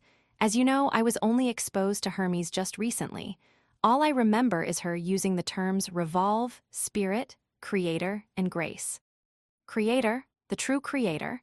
Many underground mysticism enthusiasts believe in this ancient entity revered by many secret organizations. Yes, an entity that appeared 1,000 years ago during the early stages of the Fifth Epoch." Klein nodded amidst his thought and said, "Remember to ask Selina about the entire incantation after she wakes up, then find an opportunity to tell me." All right, Elizabeth replied without any reservations. But she immediately asked, feeling a little confused, Mr. Moretti, why don't you ask her yourself? I don't want to let Melissa know I enjoy mysticism. Can you help me keep that a secret? Klein asked in return. Elizabeth bit her lips, her eyes sparkling. No problem. Melissa prefers machines to mystery. She likes logic over instinct. Klein placed his hat in front of his chest and bowed gentlemanly. Thank you for your understanding. As for Selina, you do know that she's not someone who can keep a secret. A more accurate description is that she likes to share secrets with others, Elizabeth agreed. Klein put on his hat and thought for a moment before saying, Remember to tell Selina after she wakes up that she suddenly fainted and shattered her mirror. I think her memory probably stopped at the point when she began the magic mirror divination. Seeing Elizabeth nod, he put on a stern expression once again and said, Remember, be it divinations or trying other mysticism rituals, do not pray to any other entities other than the 7 orthodox divinities. You should immediately burn those types of incantations and stay far away from anyone distributing those materials. If I hadn't noticed this in time, Selina would have turned into a monster or an evil spirit in 10 minutes, and everyone here would have been killed, myself included.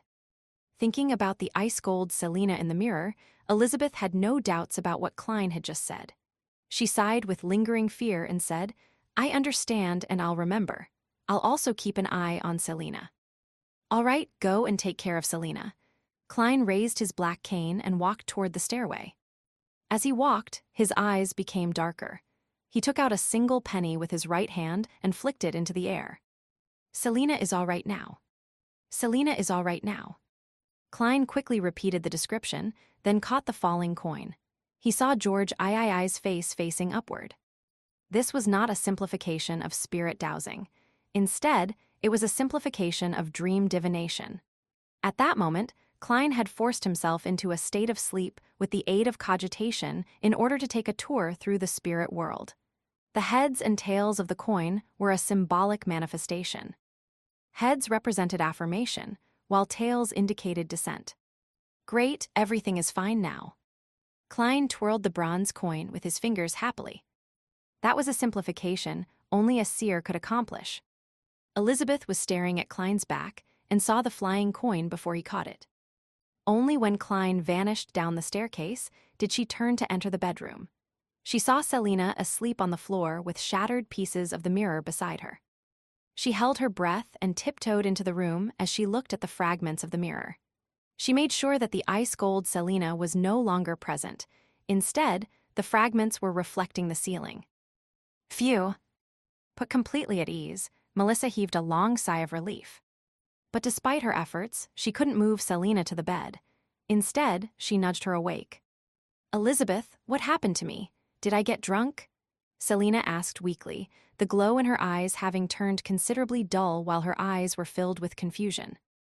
Elizabeth thought for a moment and replied in a serious tone, No, Selina, something happened to you. Your magic mirror divination invited a malicious entity. Is that so? Selina weakly made her way to the bed with Elizabeth's help. She rubbed her temple as she said, All I remember is when I started the magic mirror divination. Elizabeth told a half-truth, You were a completely different person during the ritual. The you in the mirror was completely different from the you in real life. I was very scared. Using the excuse of giving you a surprise, I brought you into the bedroom before I snatched your mirror and shattered it onto the carpet. After that, you fainted. Blessed be the goddess, you're okay now. I don't remember anything, Selina muttered, her face pale. The more Selina tried to remember, the emptier her mind became, and the more afraid she felt. Subconsciously, she glanced at her desk and noticed that the placement of items was clearly different. Just what happened exactly? Selina tried hard to remember, but she could only faintly remember a man in a black suit and hat. He was not strong or tall, but he had a straight back. Selina, Elizabeth said seriously, I met a mysticism expert when I went to the underground market to purchase the amulet. He said that we shouldn't pray to any entity other than the 7 orthodox divinities. Otherwise, we would be sure to invite disaster. Promise me, don't try this anymore. I didn't even know if what I did could save you just now. Selina was scared senseless. She nodded in a daze. No more, I'll never try this again. And just what did the incantations of your mysticism mean? If I have the chance to meet the mysticism expert again, I will ask him for you, Elizabeth asked, feigning nonchalance. Selina rubbed her temple and said, Spirit that revolves this world, the grace of the true creator, the eyes that look at fate. Tab, tab, tab. Klein smoothed the creases and patted the dust off his clothes as he walked down the stairs. After that, he took off his hat and returned slowly to the long dining table. Where did you go? It has been nearly 10 minutes, Selina's brother, Chris, asked as he folded his hand. Klein smiled and replied, To the bathroom, then upstairs to acquaint myself with the ladies. I appreciate your honesty, Chris praised in laughter. He had the red hair and short build that ran in their family. He wore gold-framed glasses and had quite the personality. He was an exceptional lawyer. You wouldn't say that if you knew that I had knocked your sister unconscious upstairs. Klein replied humbly, We were merely engaging in academic discussion. In the area of mysticism. He put down his hat and returned to his seat. He received his 2 cards as the new round started. Flipping up the corner of his cards, he saw the King of Spades and the Ace of Diamonds. Looks like I became luckier. Is this payback for doing a good deed? Klein took out a coin in preparation to place his bet. Since Hannes didn't intentionally reveal the incantation to Selina, there's no need for me to urgently report this to Captain. He continued his cautious playstyle in the following rounds, only betting when he had a good hand. He didn't take any chances to bluff and didn't win much. When the game ended at 10:30, he had won 6 pence. I won 2 soli and 8 pence. Benson fiddled with the notes and coins in his hand. I didn't expect you to be an expert at poker, Klein praised, laughing. No, I don't play often, but I know that this is the same as negotiation. You have to hide your cards and figure out the hidden cards that people have before using various means to scare or entice them. Benson hadn't finished his sentence when he saw Melissa and the rest coming down from the 2nd floor. It's time to go home, said Klein as he glanced at his sister and her friends while rubbing his temples. The throbbing pain in his head remained. After that, Klein went to the bathroom once more and took the opportunity to walk past Elizabeth and obtain the complete incantation. Returning to his siblings, he smiled and said, Oh, right, I suddenly remembered something. I need to head back to the company for a while. Shall we go to Zoutelen Street first? It'll be quick. Chapter 88, Report. What is it? Benson asked casually. Melissa looked at her brother with a serious expression because she felt that Klein's behavior tonight was strange as well. In fact, it only looked slightly more normal than Elizabeth's behavior and, later, Selina's.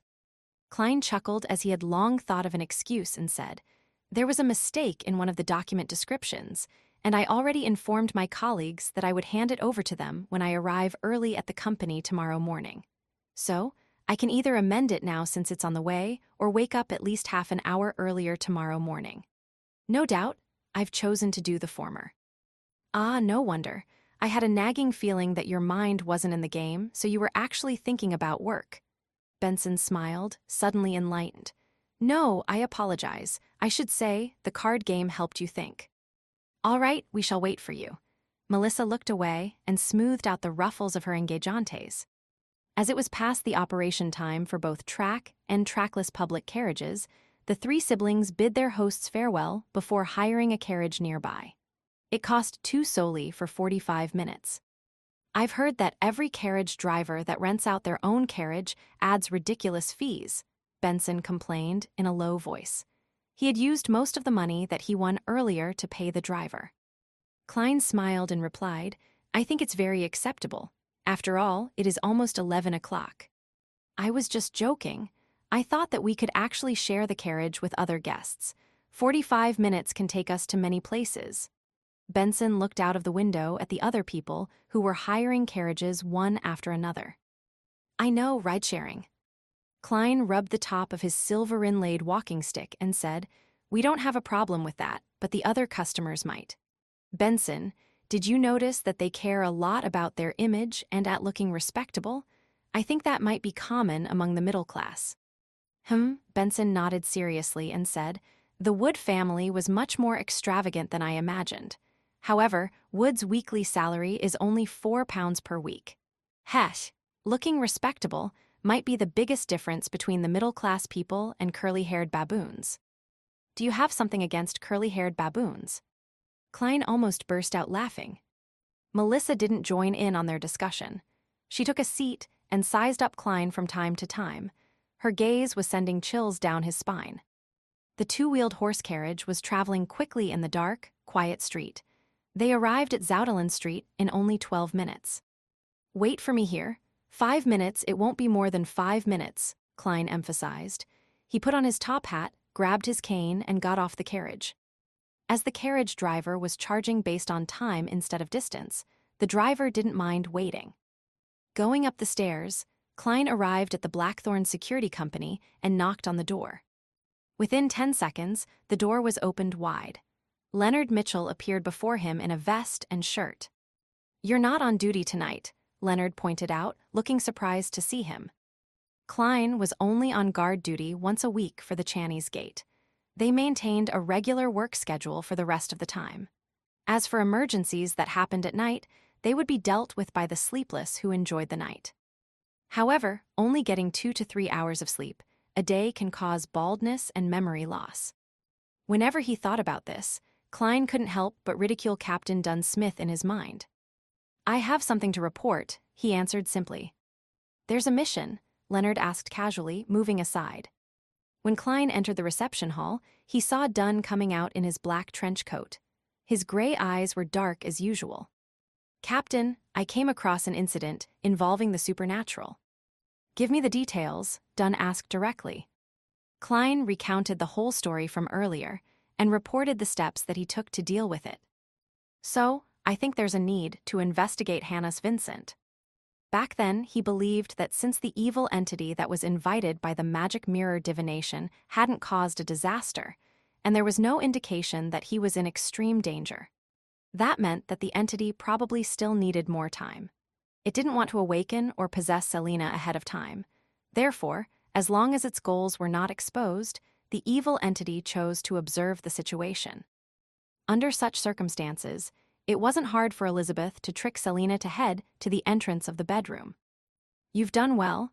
You seized the opportunity before the evil spirit fully materialized to possess her body completely."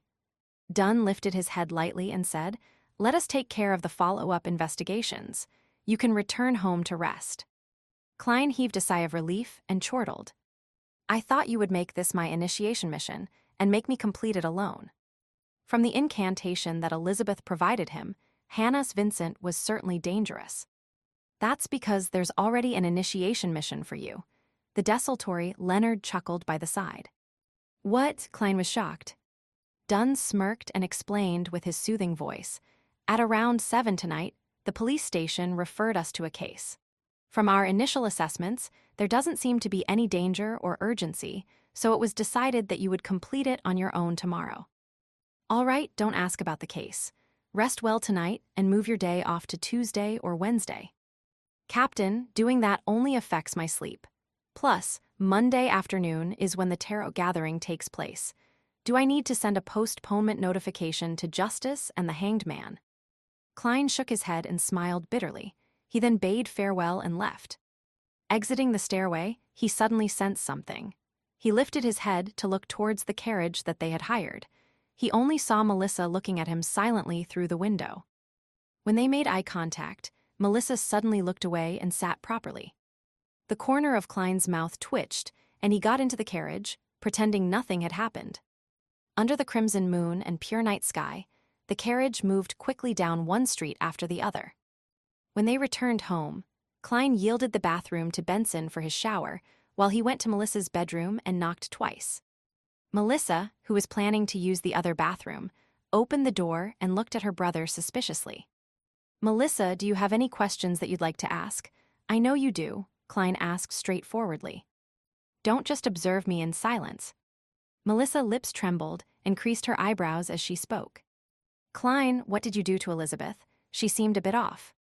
And later on, Selena started acting very strange too. Klein had prepared his reply.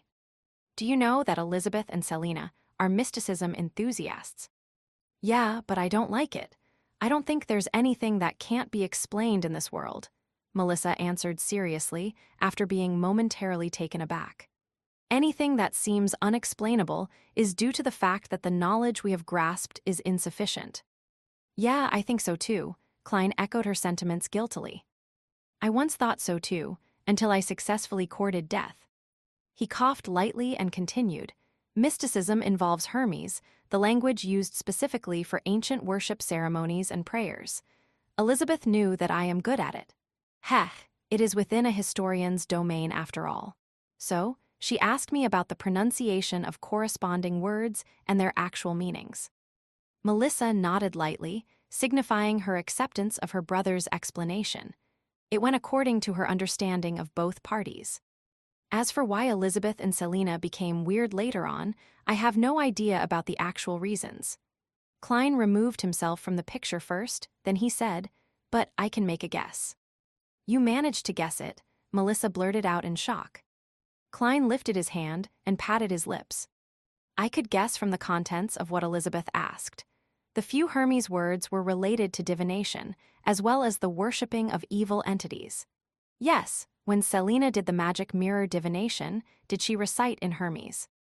He proactively brought that up in order to remind his sister to keep her guard up against similar situations. It would be even better if she could cut off contact with Selina and Elizabeth. Yes, Melissa replied after a delay. I think I understand why Elizabeth and Selina were acting strange. Then, Klein asked deliberately, as Selina's magic mirror divination involved a wicked, illegal belief, perhaps Elizabeth found an opportunity to criticize and correct Selina's mistake after she clarified with me the actual meaning of the Hermes that Selina had used. I think so. Melissa didn't doubt this conclusion because she had made the same deduction herself. Klein let out a breath of relief upon seeing that he had successfully directed the flow of the conversation. In the future, it's best if you advise Selina to put her beliefs in the orthodox. Then he tapped 4 spots on his chest, just like a priest. Yes, I will, Melissa replied, sounding determined. And don't tell Elizabeth and Selina about our deduction or about the things that I've said. I actually promised Elizabeth not to tell you, Klein emphasized. Okay, Melissa nodded lightly. On Monday morning at 8, in the Blackthorn Security Company. Klein took off his hat and greeted Rosen and Brett. After exchanging a few words, he entered Captain Dunn Smith's office. He pushed the door open and looked around. He suddenly had a shock, because Dunn's face was pretty pale and his gray eyes looked clouded without their usual darkness. What happened, Hannes Vincent? Klein asked in concern and shock. Dunn rubbed his forehead, took a sip of coffee, and replied with a bitter smile, Hannes Vincent is dead. Who killed him ahead of time? Klein sat before Dunn with his cane in hand. Dunn didn't answer immediately but sighed and said, Leonard and I went to look for Hannes Vincent last night. As his usual behavior didn't show any unusual signs and there was nothing odd about his house, I decided to enter his dreams to look for clues. In his dream. His eyes showed fear as Dunn repeated himself twice. That was when he said, In his dream, I saw a cross, a huge cross, one that blotted out the sky. On the huge cross, there was a naked man nailed to it with black nails. His arms and legs were pinned with his arms extended outwards.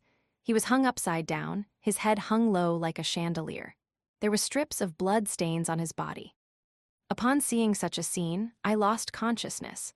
I left Hannes Vincent's dream, and when I woke up, Leonard told me that Hannes had died in his sleep. Huge cross, hung upside down, the man covered in blood stains. It's similar to some of the stories of the true creator that some of the hidden organizations believe in, but there are considerable differences too. Klein made a deduction in suspicion. The few hidden organizations that believed in the true creator had only appeared in the last 2 or 3 centuries, such as the Aurora Order and the Iron and Blood Cross Order. However, similar such depictions had never disappeared over the past 1,000+ years. Dunn rubbed his forehead again. We'll follow up on this. As for you, go ahead and complete your initiation mission first. Chapter 89, A Simple Mission. Klein nodded and said, All right, but I still don't know what my mission is. Nothing dangerous. I haven't seen any signs of danger at the very least, Dunn emphasized. This is a case which was referred to us by Golden Indices Police Department. The famous philanthropist Sir Deweyville has been experiencing unusual harassment over the past month. Be it his bodyguards, the security guards he has employed, or the police, none of them have been able to find the culprit.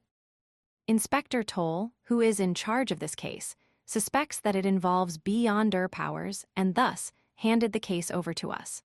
I saw Sir Deweyville at the library the other day and noticed that he was feeling down and lethargic. So it was a result of being harassed. Klein knitted his brows and asked, "What kind of harassment is it?" There hasn't been any physical harm inflicted yet. Thus, the harassment wouldn't be considered dangerous. Sir Deweyville hears moans and cries every night, no matter where he is, be it Tingen or not. This has affected his sleep quality negatively. Dunn flipped the notes in his hands. He has seen a psychiatrist and has asked his butlers and servants to confirm that it was not an illusion. Having confirmed that it isn't a hallucination, thus, it is suspected that someone is harassing him. Closing the file, Dunn looked up at Klein.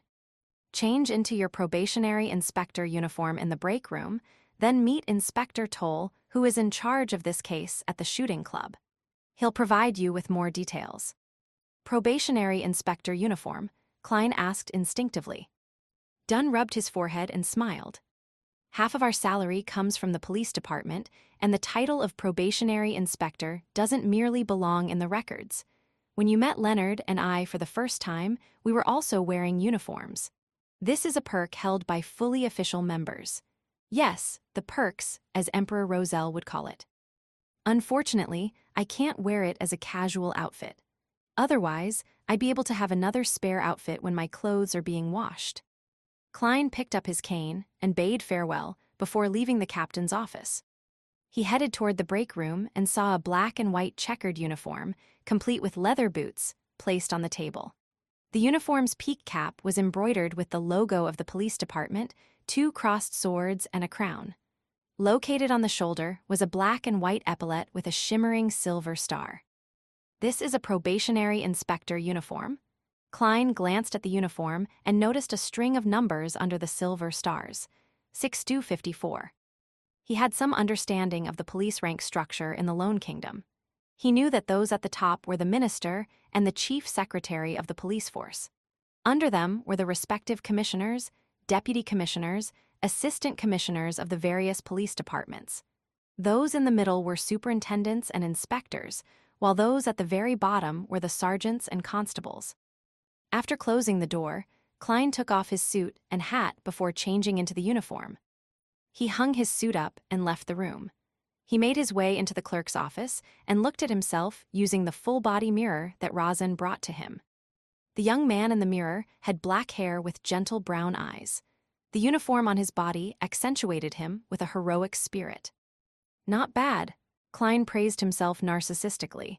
He left his cane in the office and left the Blackthorn Security Company. Inside his pockets were a full set of equipment, ranging from weapons to his police badge. At the hall of the shooting club, Klein met Inspector Toll immediately since he was the only one in a police uniform. Of course, there's me too. Klein thought.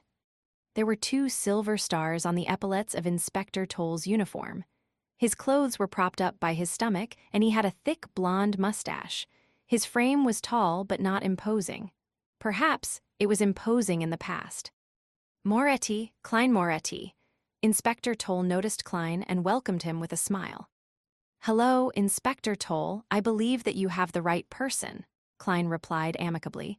Then, following his memories, he raised his right arm, kept his fingers straight and tight before saluting. Toll chuckled. I can tell that you'll be a young man who's easy to get along with. That's good. Shall we head to Sir Deweyville's place now? Even though he was a higher rank than Klein, the tone in his query was obviously friendly. No problem. Klein thought for a moment before he said, You can fill me in on the details of the case on the carriage. Sure. Toll stroked his thick blonde beard and guided Klein out of the shooting club. They boarded a carriage which was stopped on the other side of the road. There was the 2 crossed swords and a crown police emblem on the carriage, and it came with a personal carriage driver. Sir Deweyville is a believer of the goddess, so we referred the case to you, Toll said quickly as he sat down. I know, the fine knight is a common figure on the covers of newspapers and magazines. Klein flashed a friendly smile. Toll picked up the document docket beside him and removed the seal before taking out the materials inside.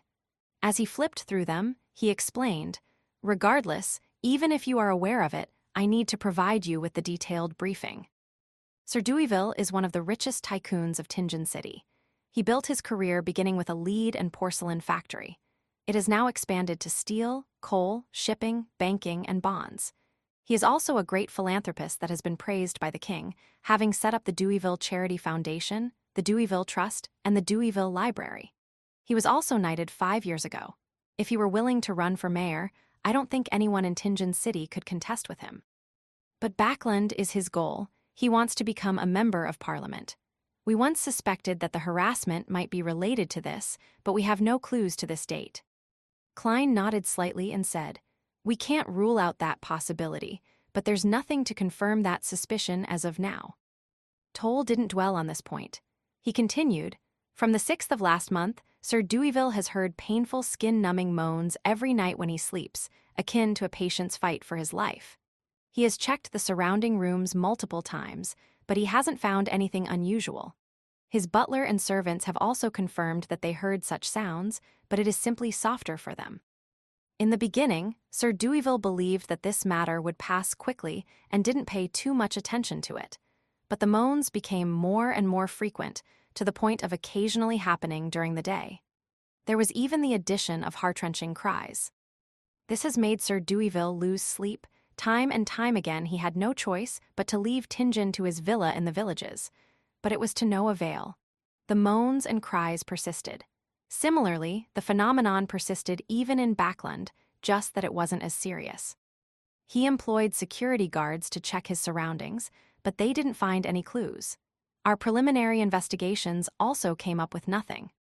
Sir Deweyville, who has been tortured for more than a month, is on the brink of collapse. He visited psychiatrists time and time again, but was unable to have his problems resolved. He told us that if this problem was not solved within a month, he would leave Tingen and head to Backland. He believes that there would be people who can help him there. After listening to Toll's explanation, Klein quickly analyzed and came up with a few possibilities. He offended a beyonder and is suffering from a curse. No, if he was suffering from a curse, the butlers and servants in his house wouldn't hear the same things. There's a beyonder with unknown motives hidden among his servants and bodyguards.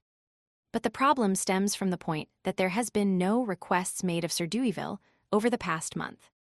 Perhaps Sir Deweyville accidentally came into contact with some vengeful evil spirit. That possibility cannot be ruled out. The carriage entered the Golden Indusborough while Klein was still deep in thought. It stopped at the door of Sir Deweyville's house. A steel fence surrounded a lush garden.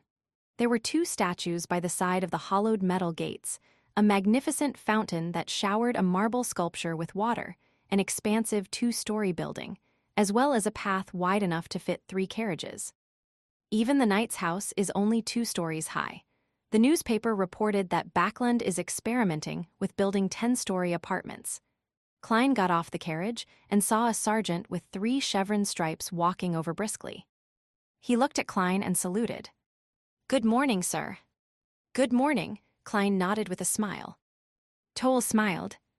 "This is Sergeant Gate. You can tell him if you need anything." "This is Probationary Inspector Moretti, a history and psychological expert from the police department." Toll introduced Klein to Gate. "I don't deserve such a title." Klein felt a little embarrassed. After the greetings, Gate pointed to the 2-story building behind the fountain and said, "Sir Deweyville is waiting for us." "All right," Klein caressed the revolver at his waist. That was his best bet against an enemy. Since he was in police uniform, he could put his revolver in a holster at his hip, making it easier to draw it. As they spoke, the trio made their way down the path, around the fountain, and arrived outside the door. By then, the door was already opened by a servant who was waiting politely at the side. As Klein pretended to adjust his hat, he tapped twice on his glabella to activate his spirit vision before entering the house. The square-faced Sir Deweyville was massaging his forehead in the hall. He was clearly in low spirits. His blonde hair and blue eyes were either dry or dull, as though he had aged considerably by at least 5 years. "Good morning, Sir Deweyville." Klein, Toll, and Gate bowed at the same time. Sir Deweyville stood up and forced out a smile. "Good morning, officers. I hope that you can resolve what has been causing me distress." At that moment, Klein squinted and slightly knitted his brows. Other than his low spirits, Klein couldn't find any other problems with Sir Deweyville. "That's odd." He thought for a moment before he said, "Sir, in which room did you first hear the moans?" "My bedroom." Sir Deweyville shook his head. "Can we take a look?" inquired Klein. "Haven't you checked it many times?" The middle-aged butler interrupted from the side. It was clear that he didn't notice that Klein was the partner of the kind-hearted soul that had not pocketed the money that he picked up. Klein smiled, composed. "Those were my colleagues, not me." "Sir, this is an expert sent by the police agency," Toll said, taking the opportunity to introduce him. Deweyville looked at the young expert and said, "All right, Cullen, take him to my room." "Sir, I hope that you will come with us," Klein said seriously. Deweyville hesitated for a few seconds before saying, "If that can solve the problem." He grabbed his cane as he spoke. He made his way feebly toward the staircase with the butler Cullen and several guards beside him, ready to support him if needed. Klein surveyed the surroundings as he followed behind them silently. 1 step, 2 steps, 3 steps. They arrived at the second story and entered the master bedroom. Klein didn't have the time to survey the surroundings when the hair on his body stood on their ends. This was feedback from his spiritual perception. Chapter 90, Findings by Sight. Sir Deweyville's bedroom was larger than the living room and dining room of Klein's house combined. It was partitioned into a place for a bed, a living space, a changing room, a bathroom, and a study desk and bookshelves. The furnishings were exquisite and the details were extravagant. But to Klein, the light seemed dimmer, and the temperature was several degrees colder than the outside. At the same time, he seemed to hear the sound of sobbing and moaning, as though one was putting up a last-ditch struggle. Klein was in a trance, and everything suddenly returned to normal. The sunlight shone brightly through the window and poured over the entire bedroom. The temperature was reasonable, neither too high nor low. The surrounding policemen, bodyguards, and butler were quiet. No one spoke. He looked sideways at the classic, yet luxurious bed. He felt there were pairs of blurry eyes lingering in the shadow, like the moths that fearlessly stayed around gas lamps. Taking a few steps closer, Klein lost the earlier images from his spirit vision. Not a standard wraith or an evil spirit. What is it exactly? Klein frowned and recalled the mysticism knowledge that he had been learning all this time. From what he had seen, the mission would have been easy if it was passed to a corpse collector, grave digger, or spirit medium. It was obviously not within his domain of expertise. Holding back his urge to use divination as an investigative approach, Klein looked around slowly to look for other traces to confirm the few guesses on his mind. "Inspector," Sir Deweyville hesitated and asked, "Did you discover anything?" "If it were that easy, I believe my colleagues wouldn't have waited until now," Klein replied, glancing at the philanthropist subconsciously. Just as he planned to retract his gaze, he suddenly saw that there was a faint white human figure reflected behind Sir Deweyville in the mirror behind him. No, there were many figures overlapping each other, resulting in a white distorted figure. The figure flashed by, and Klein seemed to hear faint sobbing. "Phew." He let out a breath to ease his nerves, having almost drawn his gun out of fright. Heightened spiritual perception with spirit vision will one day scare me senseless. Klein tried relaxing his tense nerves by joking around before redirecting his focus back onto Sir Deweyville. This time, he saw something different. Now that he was in the bedroom, Sir Deweyville had a faint and twisted figure shimmering around him. It even dimmed the lighting of that area. Every flash was accompanied by an illusionary cry and moan that could hardly be detected by an ordinary person. Hardly audible for an ordinary person under ordinary circumstances. Is it because it's daytime? Klein nodded as he thought. He had an initial judgment for this case. It was resentment that was haunting Sir Deweyville. It was the remnant spirituality that resulted from unresolved emotions before a human's death. If such feelings of resentment stayed in this world over a period of time, they would become a terrifying, wrathful spirit after becoming stronger. However, Sir Deweyville was a famous philanthropist. Even Benson, who was a picky person, was in awe of him. Why would he be bogged down with the resentment of the dead? Is he actually two-faced? Could it be the means of a beyonder with nefarious intentions? Klein guessed the possibilities suspiciously. After some thought, he looked towards Deweyville and asked, "Honorable sir, I have a few questions." "Please ask." Deweyville sat down wearily. Klein organized his thoughts and asked, "When you leave here to go to a new place, such as the village or backland, do you temporarily get at least half a night's worth of peace before the situation resumes and gradually worsens? Even when you sleep during the daytime, are you able to hear moaning and sobbing sounds?" Deweyville's half-closed eyes suddenly widened, as his deep blue eyes were suddenly beaming with hope. "Yes." "Did you find the root of the problem?" Only then did he realize that due to his extended period of insomnia and his poor mental state, he had completely forgotten to inform the police about such an important clue. Seeing that Klein's question had uncovered something useful, Inspector Toll relaxed. He knew that the Nighthawk had found a clue. Sergeant Gate was surprised and curious too. He couldn't help but look closely at the psychological expert, Klein. It coincided with the traits of gradual entanglement and the feature of accumulation. Having received the feedback, Klein had basically confirmed the cause. Then, he had two ways of helping Sir Deweyville to shake off the burden. One was to set up an altar directly around the man and remove the resentment of the dead entirely using ritualistic magic. The second option was to use other mysticism measures to find the root of the problem and solve it from there. Taking into consideration the rule of preventing commoners from learning of beyonder powers to the best of his abilities, Klein planned on first attempting the second method. Only if it failed would he pray to the goddess. "Sir, yours is a psychological illness, a mental problem." He spoke nonsense with absolute seriousness while looking at Deweyville. Sir Deweyville knitted his brows and asked in reply, "Are you telling me that I'm a mental patient, that I need to enter an asylum?" "No, nothing that serious. Actually, most people have psychological problems to one degree or another," Klein casually comforted him. "Please allow me to introduce myself again. I am a psychological expert from the Ottawa County Police." Psychological expert?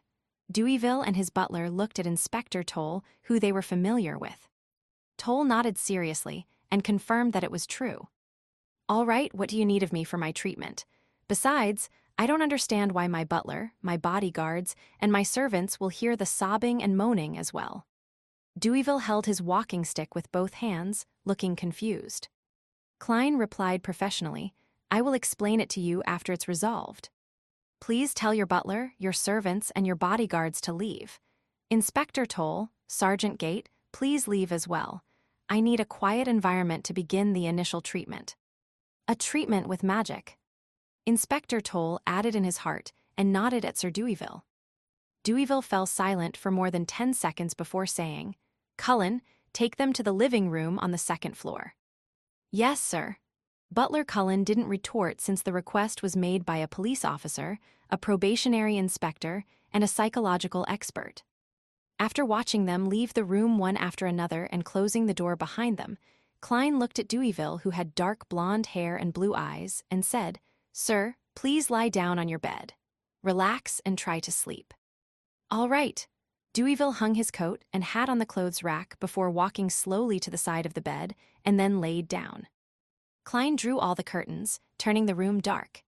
He took off his pendant and quickly used spirit pendulum to determine any dangers. Then, he sat on the rocking chair near the end of the bed, traced a spherical light in his mind, and entered cogitation. He allowed the world of spirituality to extend before his eyes. Then, he leaned against the back of the chair and fell into a deep sleep, allowing for his astral projection to make contact with the external world. He was using the technique of dream divination to let himself be in the spiritual environment like he was dreaming, so as to communicate with each and every resentment that plagued Sir Deweyville. Only communication would be able to give him an answer and solve the problem. Whoosh, whoosh, whoosh. A sad sob reverberated in Klein's ear, and he saw that the white translucent figures were floating around him. A painful groan echoed as Klein, who barely regained his mental processes, extended his right hand and touched one of them. Suddenly, the figures swarmed at him like moths darting toward a fire. The image before Klein's eyes suddenly turned blurry, and his brain seemed to be cleaved into two. Half of his mind was calmly observing, while the other half saw a mirror. In the mirror, there was a young girl dressed in worker garbs. She looked strong and fit as she walked in a dust-covered factory while her head throbbed in pain. Her eyesight occasionally turned blurry, and her body became skinnier by the day. She seemed to hear someone calling her Charlotte, and the voice said that she had a hysterical illness. Hysterical illness. She looked towards the mirror and saw that she had a faint blue line on her gum. The mirror's view switched and Klein saw another girl called Mary. She too walked into the lead factory, young and lively. Suddenly, half of her face started twitching, followed by her arm and leg on the same side. "You have epilepsy," she heard someone say while her whole body was convulsing. As she twitched and fell, the intensity increased before she finally lost consciousness. There was another girl, and she was depressed. She was walking around the street in a daze, to the point of having a speech impediment. She had a very bad headache, and she had a blue line on her gums. She would also convulse from time to time. She met a doctor, and the doctor said, "Lafayette, this is a result of lead poisoning." The doctor looked at her with pity and saw her convulse again. She twitched continuously, and the doctor saw that her eyes had lost all their light. Many images appeared before Klein, and he remained immersed within them and calmly observed. Suddenly, he understood the plight of the girls. The female workers had been in extended contact with white lead. They had all died of lead poisoning as a result of long-term exposure to the dust and powder. Sir Deweyville had a lead factory under his name and also 2 porcelain factories. All of them hired comparatively cheaper female workers. Klein saw all of that in silence and felt that there was something that still had not been clarified. Such death resentment was insignificant. They could not affect reality or have any effect on Deweyville even when accumulated. Unless there was a more powerful and stubborn resentment that had united them all. Just then, he saw another girl. The girl was no more than 18 years old, but she was glazing the porcelain in the factory. "Haley, how are you doing lately?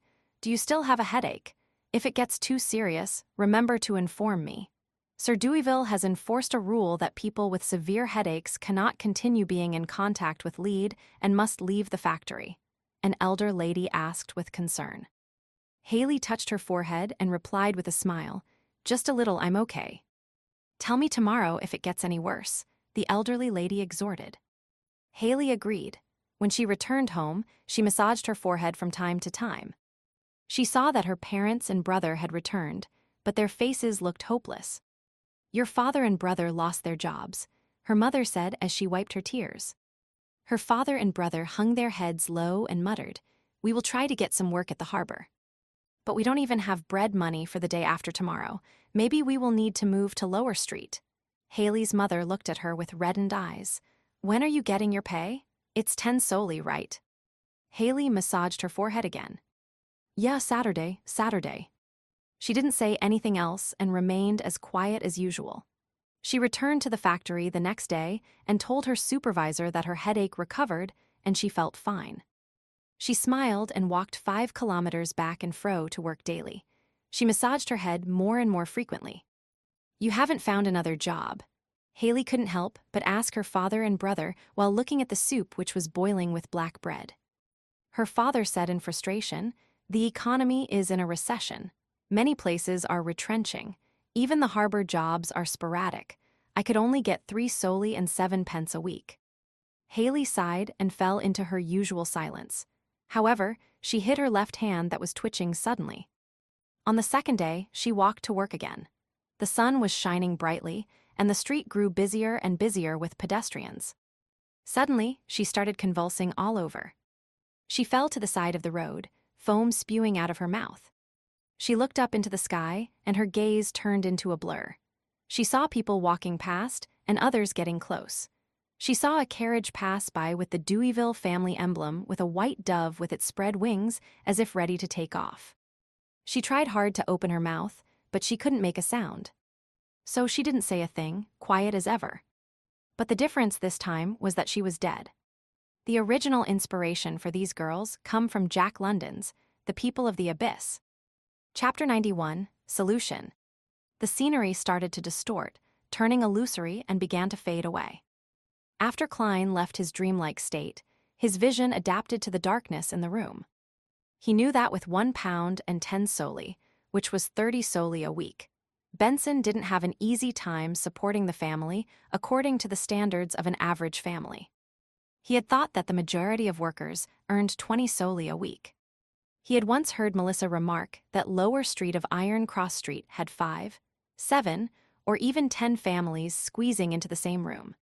He also learned from Benson that, as a result of the situation in the southern continent, the kingdom's economy was in a recession for the past few months. He knew that a maid, with board and lodging provided, could earn between 3 soli and sixpence to 6 soli a week. Klein extended his hand and pinched his glabella. He was silent for a long time until Sir Deweyville asked, "Officer, aren't you going to say anything? The psychiatrists I went to would always speak to me and ask questions in such a situation. However, I must say that I feel at peace. I almost fell asleep. I haven't heard any moans or cries yet." "How did you do it?" Klein leaned back in the rocking chair. Instead of providing an answer, he asked with a gentle tone, "Sir, do you know about lead poisoning? Do you know about the dangers of lead?" Deweyville fell silent for a few seconds. "I did not know about it in the past, but I do now. Are you telling me that my psychological illness stems from my guilt toward the female lead and porcelain factory workers?" Without waiting for Klein to answer, he continued just like he always had, in his position of power during a negotiation. "Yes, I did feel guilty about this in the past, but I did compensate them. At my lead and porcelain factories, the workers do not earn less than other workers in the same industry. In Backland, lead and porcelain workers are paid no more than 8 soli a week, but I pay them 10, sometimes even more. Heth, many people criticize me for breaking ranks since it makes it hard for them to recruit workers. If not for the repeal of the Grain Act that made many farmers bankrupt, sending them to the cities, they would have had to raise their wages just like I did. Furthermore, I've also informed the supervisor of the factories to make sure that those with repeated headaches and blurry vision are to leave the areas where they are exposed to lead. If their illness is really severe, then they can even ask for help at my charity foundation. I think I have done enough." Klein spoke without a ripple of emotion in his voice. "Sir, at times, you cannot imagine how important a salary is to a poor person. Simply losing work for a week or two can result in an irreversible loss to their family, a loss that would cause tremendous grief." He paused before saying, "I am curious. Why wouldn't a kind person like you install equipment that can protect against dust and lead poisoning in your factories?" Deweyville looked at the ceiling and laughed ruefully. "That would make my costs too high for me to bear. I would no longer be able to compete with other lead and porcelain companies. I no longer pay too much attention to my profits in these areas of my business. In fact, I am even willing to fork out some money. But what's the point of keeping the business if I have to keep doing that? That can only help a number of workers and not become a standard in the industry or affect change on other factories. That would merely result in me forking out money to support the workers. I heard that some factories even secretly hire slaves to minimize costs." Klein crossed his hands and said after a moment of silence, "Sir, the root of your psychological illness comes from the buildup of guilt, despite you believing that the guilt has faded and disappeared over time. It wouldn't have any visible effects under normal circumstances, but there was something that triggered you and set off all the problems at once." "Something that triggered me? I'm not aware of such a thing," Deweyville said, puzzled, but with conviction. Klein allowed the chair to rock gently as he explained with a gentle tone, "You did fall asleep for a few minutes just now, and you told me something." "Hypnosis," Deweyville made a guess as he usually did. Klein did not give a direct reply and instead said, You once saw a girl dying on her way to work while you were on your carriage. She had died because of lead poisoning. She was one of your workers who glazed porcelain while she was still alive. Deweyville rubbed his temples, speechless before saying, somewhat doubtful, I think that happened once, but I can't remember it clearly. His prolonged insomnia had left him in a poor mental state. He could only faintly recall seeing such a scene. He thought for a moment, but gave up taxing his brain. Instead, he asked, what was that worker's name? Well, what I meant was, what should I do to cure my psychological illness? Klein replied immediately, 2 things. First, the worker that died by the side of the road was called Haley Walker. That was what you told me. She was the most direct trigger, so you have to find her parents and give them more compensation. Second, spread information about the dangers of lead in the newspapers and magazines. Allow your charity foundation to help more workers who suffered from the damage. If you succeed in becoming a member of parliament, push for enacting laws in this domain. Deweyville sat up slowly and laughed in a self-deprecating manner. I will do all of the rest, but to enact a law, I think it's impossible since there is still competition from nations beyond our country. Setting up such a law would just slip the entire industry in the country into a crisis. Factories would become bankrupt one by one, and many workers would lose their jobs. Organizations that help the poor cannot save that many people. He slowly got off the bed and adjusted his collar. He then looked at Klein and said, Haley Walker, right?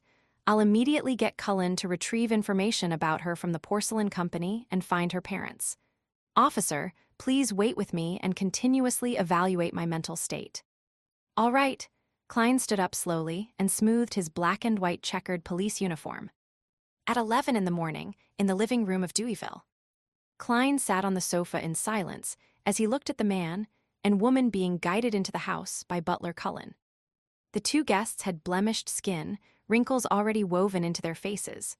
The man had a slight hunch while the woman had a mole under her eyelid. They looked nearly identical to what Klein had seen through Haley, just older and more haggard. They were so skinny that they were almost all bone. Their clothes were old and ragged. Klein even learned that they couldn't continue living on Lower Street of Iron Cross Streets any further. Sob. Klein sensed an icy wind start to spiral through his spiritual perception. He pinched his glabella and shot a glance toward Sir Deweyville. It was unknown when a faint white, translucent, contorted figure had appeared behind him. Good morning, honorable sir. Haley's parents were unusually polite. Deweyville rubbed his forehead and asked, Are the both of you Haley Walker's parents? Doesn't she also have a brother and a 2-year-old sister?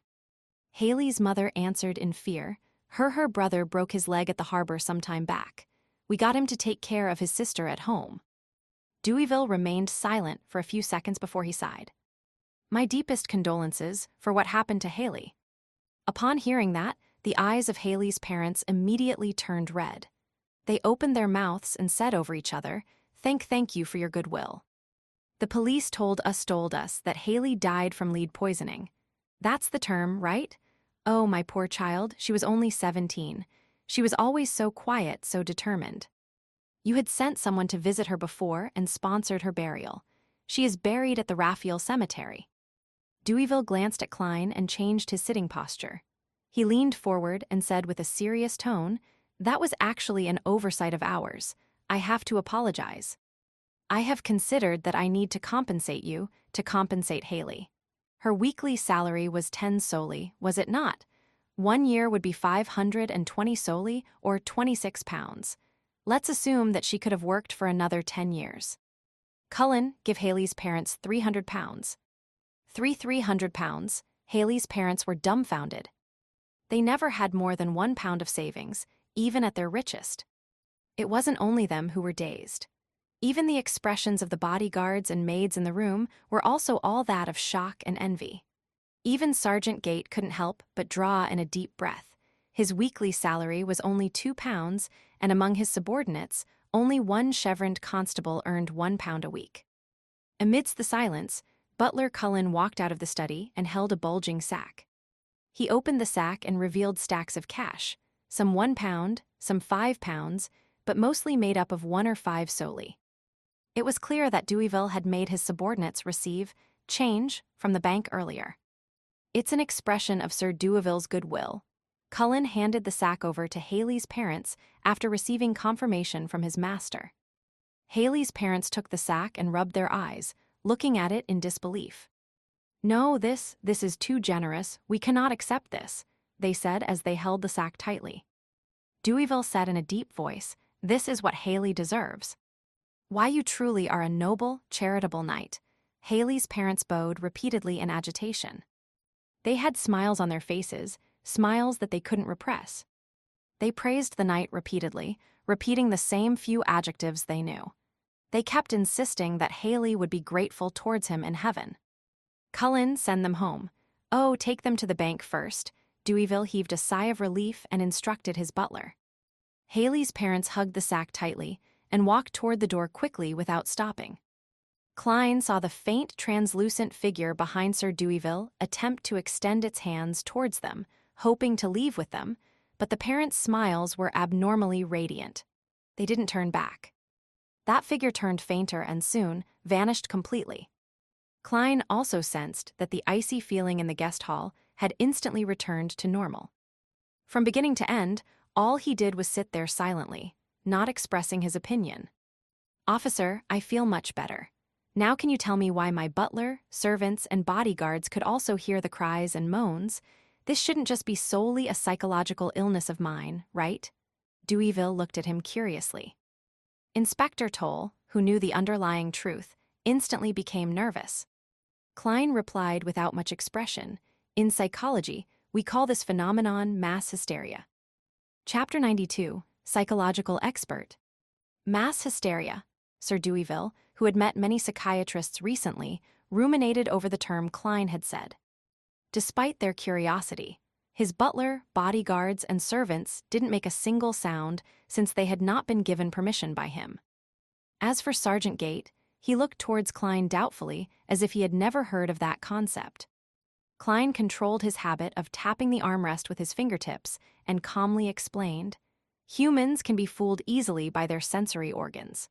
Mass hysteria is a kind of psychogenic illness that is a result of tense nerves and other factors amongst a group of individuals as they influence each other." The jargon he spewed out confused Sir Deweyville, Sergeant Gate, and the rest, causing them to subconsciously opt to believe him. Let me give a simple example of this. This was one of the cases that I previously dealt with. One man held a dinner banquet and invited 35 guests. Midway, he suddenly felt disgusted and puked. After that, he even had severe diarrhea. After a couple times, he began to believe that he had gotten food poisoning. He shared his speculation with the other guests on the way to the hospital. In the next 2 hours, there were more than 30 guests that had diarrhea amongst the 35 guests, with 26 of them experiencing nausea. They flooded the entire emergency room of the hospital. The doctors went through a detailed examination and performed cross-checks, and they concluded that the very first man didn't have food poisoning at all.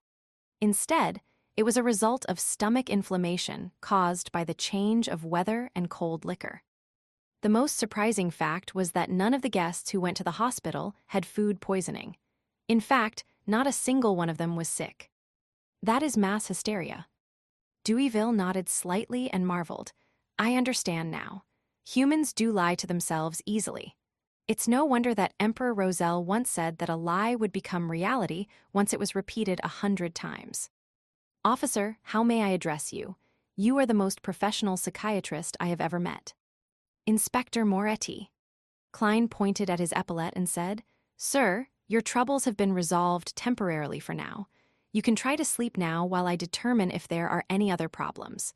If you are able to sleep well, please allow us to bid farewell ahead of time instead of waiting for you to wake up."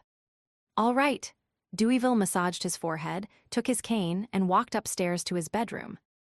Half an hour later, a police carriage left the fountain at the door of Deweyville's residence. When Sergeant Gate got off on the way and returned to his police station, Inspector Toll looked towards Klein. He complimented in jest, "Even I believed that you were a real psychological expert." Before he finished his sentence, he saw the young man in a black and white checkered uniform looking expressionless. His eyes were deep and serene as he forced a smirk on his face and said, "I only had some experience with it in the past." Inspector Toll fell silent until the carriage arrived outside 36 Zoutelin Street. "Thank you for your assistance, allowing Sir Deweyville to be finally free from his problems and be able to find sleep again." He extended his hand and shook Klein's hand. "Thank Dunn on my behalf." Klein nodded slightly and said, "All right." He went up the stairs and returned to the Blackthorn Security Company. He knocked and entered the captain's office. Dunn was waiting for his lunch. "Dunn," Klein massaged his forehead and kept his reply short and simple. "The root of the problem stemmed from the lead and porcelain factory under Sir Deweyville. From the moment they were established to this day, too many deaths have been caused by lead poisoning, and every accident left Sir Deweyville with some resentful spirituality. Generally speaking, that wouldn't bring too big of a problem. That might cause nightmares at the most." Dunn had experienced similar cases with his plethora of experience. Klein nodded slightly and said, "Yes, that's usually the case. But unfortunately, Sir Deweyville encountered a female worker who died of lead poisoning on the streets. She collapsed by the side of the street and happened to catch a glimpse of the Deweyvilles' family emblem. She also harbored intense indignation, worry, and desires.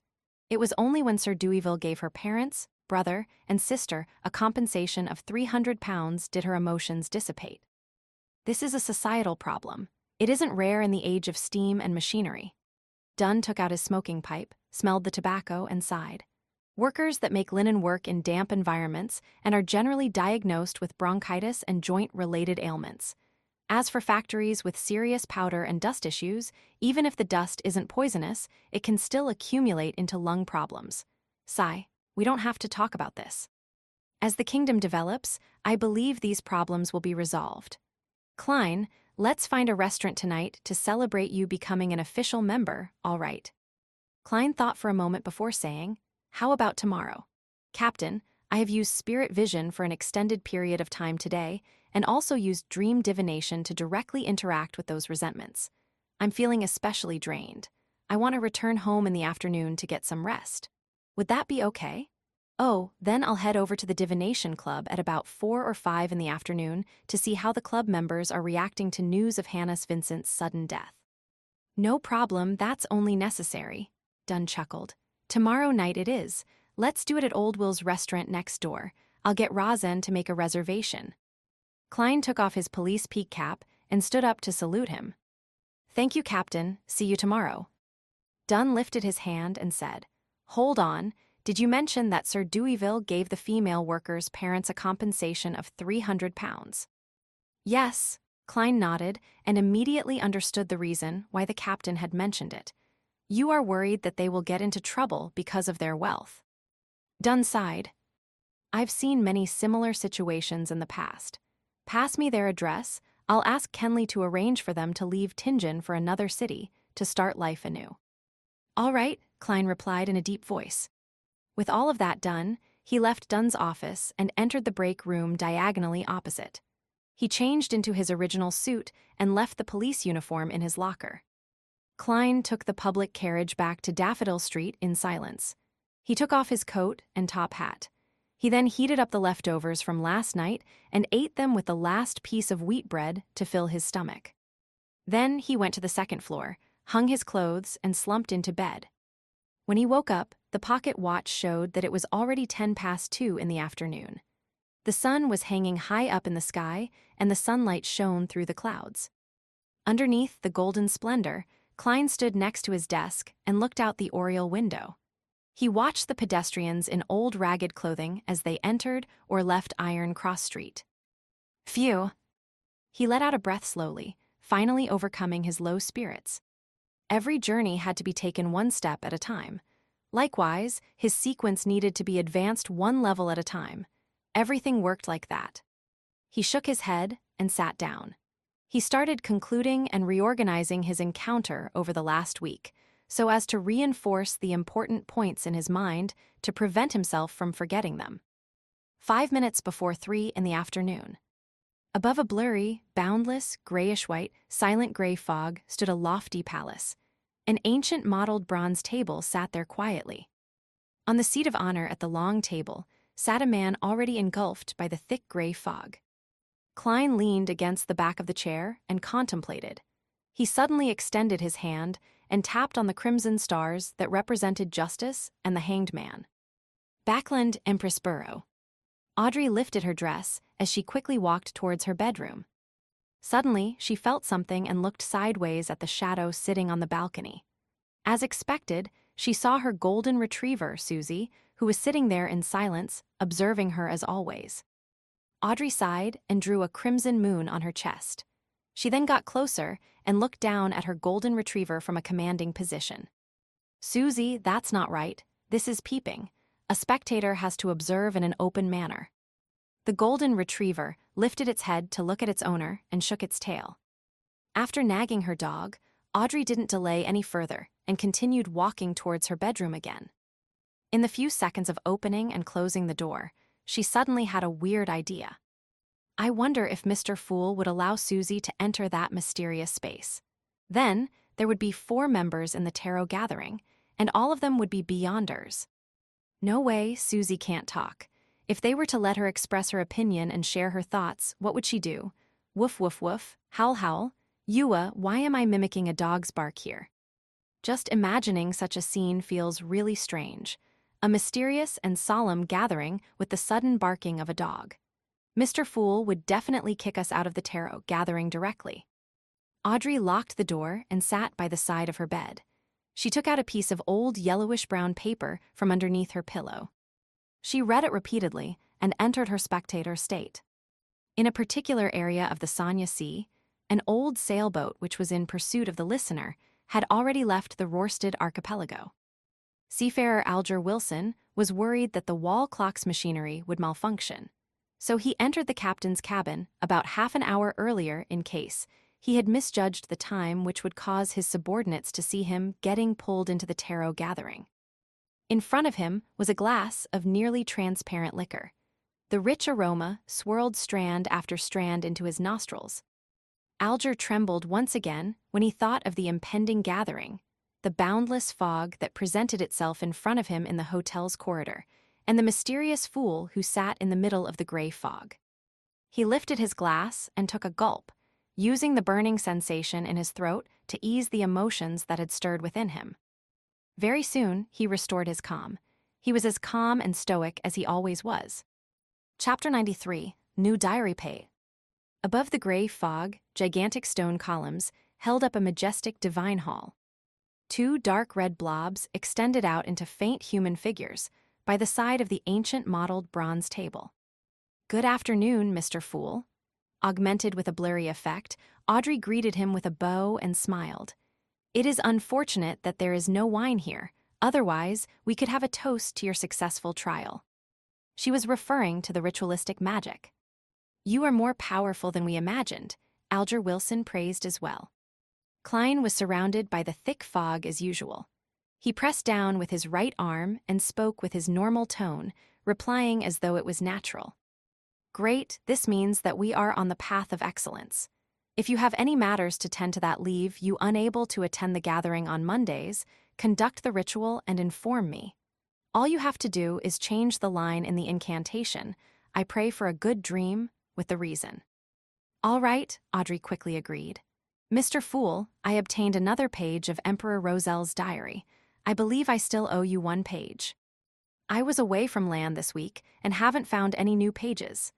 Alger placed his right hand near his chest and bowed in apology. No matter, I expected my request to take a long time. Klein leaned back into his chair and tapped the armrest with his index finger. He looked at Miss Justice and said, You can express the contents of the diary now. Audrey bowed slightly and said, As you wish. A pen suddenly appeared before her. She recalled the symbols that she had memorized and tried her best to transcribe them. In seconds, she saw that the goatskin was already filled with content. The strange symbols neatly covered the entire page. After checking the contents, she put down the fountain pen and said, It's done. Klein raised his hand, and the goatskin parchment appeared in his palm. Shifting his gaze down, he started reading without emotion. July 9th, I suddenly thought of an interesting question. Since the sequence pathways are also called the blessings of the divinities, or paths of the dive, then why would the stone slate that records the completed 22 sequence pathways be called the blasphemy slate? Blasphemy, what an interesting term. Just who is the one blasphemed? And who created the blasphemy slate? How could that person hold all of the sequence pathways? Just what other information was on the stone? I really want to see it. July 12th. I've realized another fact today. The sealed artifacts are an important component of a church's overall strength, even though some of the sealed artifacts are very, very dangerous. Among the 7 churches, the God of craftsmanship wields the least number of sealed artifacts, which are also relatively less dangerous. Did I join an organization without a future? No, I should think of it this way. Only a blank piece of paper can produce a good painting. A weak organization is the best place for me to display my abilities. July 14th. I saw that mysterious Mr. Zaratul again. I never expected him to be the leader of an ancient organization, the Secret Order. Klein's pupils constricted when he read this. He nearly revealed an unnatural expression.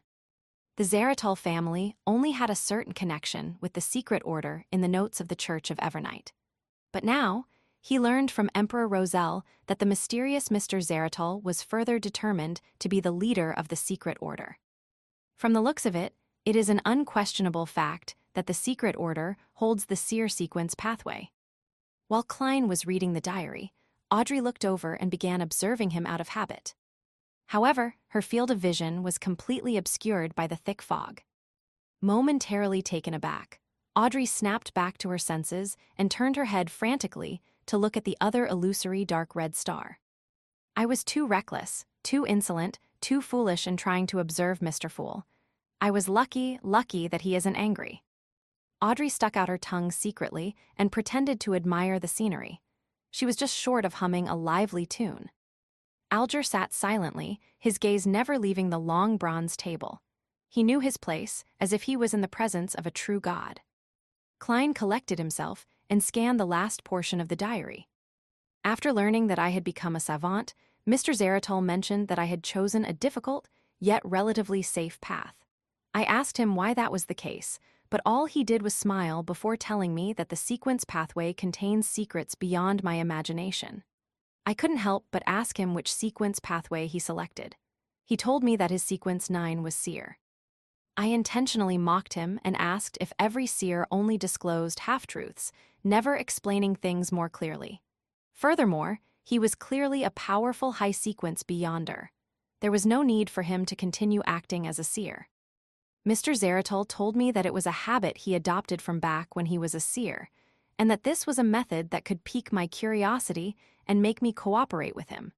He hoped that I could help him steal a dangerous sealed artifact from the Church of the God of Craftsmanship, a relic of the Antigonus family. Clearly, this must wait until I become a core member of the Church of the God of Craftsmanship.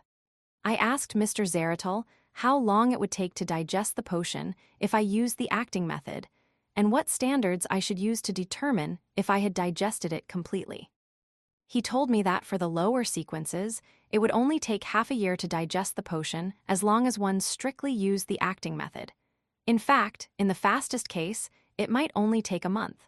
And standard measure for progress was simple. Every beyonder would sense it immediately once the potion was completely digested. It is what it is. I asked him for more details, but he merely smiled at me. To hell with his smiles, I'll beat up every seer I see when I become a high-sequence beyonder. Rest in peace, Emperor. Klein read the diary several times before looking at Justice, and the hanged man again. Sorry for the wait. It is our honor. Audrey was still shocked, forgetting that she was a spectator. She looked at the hanged man and organized her words. Where can I find the psychology alchemists? Psychology alchemists? Klein suddenly recalled the man buying supplementary ingredients for the spectator potion at the Tingen underground market. Perhaps he was a member of the psychology alchemists. Just as Klein was considering how to get closer to that man, the hanged man, Alger Wilson, shook his head and said, Miss Justice, firstly, I don't have a clue. Secondly, I don't think there's any rush in seeking out the psychology alchemists. What you should focus on now is completely digesting the spectator potion. Audrey glanced at the fool and noticed that he didn't have any intention of adding to the conversation. She nodded in disappointment and said, "All I want is to have plenty of time to prepare so that I can approach them more naturally." "All right, then when can I digest the spectator potion and stop acting? Is there a standard that indicates when I can? I'm almost at the point where I no longer feel frustrated, nor do I hear the constant murmuring anymore." Alger looked at the fool in the fog, but saw that he didn't have any intention of speaking. He then deliberated before saying, "If you don't use the acting method, the typical rule of thumb is to wait 3 years and confirm that you no longer feel restless or receive any auditory or visual illusions. There is one simple test to determine when you can. That method is to exhaust your body to its limit. If you still don't hear any maniacal murmurings or see any strange things at that point, that would mean that you're ready to advance. With regards to the acting method, I have also just come into contact with it. It feels good, so I don't think it'll take 3 years." That wasn't useful at all. 3 years, that's too long. Audrey criticized inwardly. She had just thought about this when she heard an armrest being tapped. Audrey froze, then turned her head in joy. She saw the fool tapping on the edge of the long table. Alger sat straighter, waiting for the fool to speak. Klein said in his normal tone, "For low-sequence beyonders, as long as you strictly stick to acting, you should be able to digest the medicine in half a year. It's even possible to do it in a month." He looked at Justice and added, "As for the signs of digestion, you'll know it when it comes. It doesn't need to be taught." "1 month, great, thank you, Mr. Fool," Audrey exclaimed while brimming with joy. "Miss Justice, don't think that you are the chosen one. The key point is half a year." Klein lifted his right hand and placed it beside his lips. "Half a year," Alger repeated softly. Audrey sensed joy, relief, and intense doubt in his tone. What is he suspicious about? Audrey thought as she asked, "Mr. Fool, have you considered adding more members?" Klein leaned back casually. He had long prepared an answer. "This started as a trial, so I didn't spend much time thinking about extending our meetings. But now, as a regular gathering, we must choose our members carefully. Secrecy is our motto." Audrey nodded gently and said, "That is to say that we have to follow a process of observation, recommendation, and testing process." "Yes, a process." "You can interpret it that way," Klein affirmed. In his mind, he was thinking about how he could inquire about the secret order and the clown potion. How can I ask questions in a way that befits my status? Klein was placed in a difficult spot. At that moment, realizing that Justice temporarily had nothing else to say, Alger took the initiative to speak. "I've heard that a listener from the Aurora Order is searching for traces of the true Creator, which is the holy residence they advocate." "True Creator?" Audrey asked, puzzled. "It is an ancient entity worshipped by numerous secret organizations and cults. They believe that the Creator hasn't completely perished. The core he left behind is the true Creator." Alger gave a rough explanation. "Since the 5th epoch, the true Creator has appeared in many forms, such as the hanged giant or the eye behind the shadow curtains." Many people believe that Emperor Roselle referenced the imagery of the true Creator when he was creating the tarot cards. Hence, there exists the card of the hanged man. At this point, he looked at Klein and said, "Mr. Fool, there's nothing with what I said, right?" Is he trying to probe for my views on the true Creator? Klein thought about the bloody man on the cross that the captain saw in Hannes Vincent's dream, and immediately had an idea. Doesn't both the hanging and the shadows imply evil connotations? Therefore, he chuckled and said, "I am more inclined to call him the fallen Creator." Chapter 94, Hidden Say. The fallen Creator. Fallen. Alger ruminated over the fool's words and fell deep in thought. However, what struck Alger the most was the fool's relaxed, natural, and nonchalant attitude. He acted as if they were equal. If he hadn't experienced their previous ritual, Alger might have thought the fool was merely bluffing and building himself up to intimidate him and Justice. But now, he was of the opinion that even if the fool was inferior to the true Creator, he was at least close to that level. It's dangerous, it's also an opportunity. Alger muttered softly. He then spoke with a smile. "Mr. Fool, your description is indeed more appropriate. According to our observations, Beyonders who believed in the true creator, no, the fallen creator, have a higher probability of losing control. The rest of them are mostly psychopaths. That's something that the Nighthawk's intelligence mentioned as well. And the so-called psychopaths didn't lose their sanity. Instead, their ideologies became twisted. Klein maintained his seated posture, but didn't continue with the conversation. He was still considering how to inquire about the secret order and clown potion, but he couldn't figure out a way of asking the questions in a way that fit with his persona. It's such a pity that the gathering is still so different from an internet forum. Otherwise, I could create another Smurf account to join the gathering, and that account would be in charge of asking questions that are inconvenient for me to ask. Perhaps, one day, I'll learn mirror-related magic and give it a try. For example, I can make half the members here my Smurf accounts. There are 22 chairs here, and there are 22 cards in the tarot deck. That matches up perfectly. But when I created this divine hall, I didn't even name myself the Fool or have any intention of forming a tarot club. Do these symbolize the 22 different sequence pathways? I wanted a divine hall, so a divine hall appeared. If I wanted a Smurf account, would I get a Smurf account? Upon seeing the Fool remain silently engulfed in the thick gray fog, Audrey asked both wistfully and curiously, "That sounds scary. Mr. Hanged Man, could you share in detail information about each and every mysterious organization, and also the matters regarding each secret cult? It's hard for me to come into contact with them during my daily life. I can only understand them through the both of you. I'm willing to pay for it. May I know what you'd like in return?" That's a great question. Miss Justice, you're playing the role of my Smurf account to a certain extent. This way, the Hanged Man will definitely bring up the secret order. You're the best. Klein's mind stirred when he heard that, but he didn't let his emotions show through his expression or movements. Alger thought for a moment before saying, "I need money, £1,000. It'd be best if they weren't bills marked by a serial number, or maybe gemstones that have just been unearthed. Price them according to the Backland Jewelry Exchange's monthly average price." £1,000? That's a huge sum of money. It could be used to buy a house in a high-class street in Tingen City. Not everyone would have that available immediately. Captain might have an annual salary like that, I guess. Haley's death compensation was only £300. Although Miss Justice is a noble, she obviously hasn't inherited her family's wealth yet, and she'll only be receiving some sort of annual allowance. It's no wonder that the Hanged Man stated that it could be paid via gemstones. Klein was very sensitive towards monetary figures. Luckily, he was blanketed in thick fog. For a single lady or madam, £2,000 could let her live a decent life. If £2,000 were invested, the investment could reliably produce an annual return of about £100. £1,000, Audrey said, sounding shocked.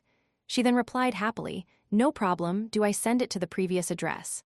Judging by Miss Justice's tone, she finds it very cheap. Klein didn't look over. Alger was quiet for a good 20 seconds before he said, "Yes, send it to the Warrior and Sea Bar at Pelican Street in the White Rose borough of Pritz Harbor. Tell the boss, Williams, that it's what the captain wants." "All right," Audrey leaned back and posed in a spectator-like manner. "Mr. Hanged Man, you can start now." Alger looked at the Fool, deliberated for a moment before saying slowly, "Let's start from the Moses Ascetic Order. It is the earliest hidden organization. Of course, many think that the earliest hidden organizations are the Church of Evernight, the Church of Earth Mother, and the Church of the God of Combat. These people must be from the Church of Storms, the Church of the Eternal Blazing Sun, or the Church of the God of Knowledge and Wisdom," Audrey refuted sulkily. "The Church of the Goddess is the earliest hidden organization." That was the first time Klein had heard of such a claim. What exactly happened in the fourth epoch or the third epoch? Alger smiled and said, "The truth is buried in ancient history. Only one thing is certain. No one has ever said that the Church of Storms, the Church of the Eternal Blazing Sun, or the Church of the God of Knowledge and Wisdom were once hidden organizations." All right, let's save some time and return to the main topic. The Moses Ascetic Order was first established by a few humans that had read the blasphemy slate. They believed in a non-anthropomorphic god called the Hidden Sage. The description is that of a god, but it is more of an ideology, a natural law. For example, all objects are numeric. The hidden sage is an embodiment of spirit numerology, or that knowledge is supreme and the hidden sage is knowledge itself. Hence, the original Moses ascetic order was a very respectable organization, and it maintained a good relationship with the other major churches. The members of the organization led ascetic lives to resist losing control and to resolve the effects of the remnant potion. They strictly kept their order secrets, and they upheld moral and religious precepts. They believed that humans continuously reincarnate after death. The sequence 9 that they grasp is called mystery prior. The word warlock was also spread from that organization. Audrey listened to the hanged man's description carefully and asked sharply, "You said that the Moses ascetic order used to be a respectable organization. Are they not one anymore?" Alger nodded his head indiscernibly. "Yes, they have fallen into corruption and are now an evil organization." "Why, I find their beliefs very good and very normal," Audrey expressed her confusion. That was Klein's confusion too. The information that he could get at his security clearance didn't provide the reason for the Moses ascetic order's fall from grace.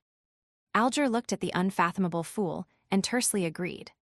"I am not sure of the real reason. It might be because it has been buried by history. However, I have heard one terrifying explanation. In that story, the main reason why the Moses ascetic order fell into corruption was because the god that they believed in, the hidden sage, had come to life. He became the personification of an evil god." Came to life? This. How? Audrey found it unimaginable as she replied with an incredulous tone. Without realizing it, she had exited from her spectator state.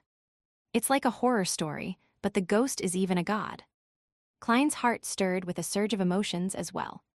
"I'm sorry, no one knows the answer." Alger had originally wanted to casually say, maybe Mr. Fool would know, but he held back the urge.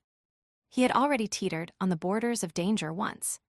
In the Book of Storms 5:7, there was a saying that Alger remembered clearly, which was, "Thou shalt not test God." Audrey calmed herself down and didn't press for more answers. She gestured for him to continue. Klein maintained his seated posture and his silence, validating the hanged man's descriptions with his own understanding. Finally, he realized that there were 4 points that he needed to take note of. First, the Demoness sect was also known as the Demoness family in the 4th epic. Back then, they had very few members, and their beliefs were passed down through their bloodlines. Plus, they would kill the fathers of their children and abandon the baby boys. Hence, all the members were female.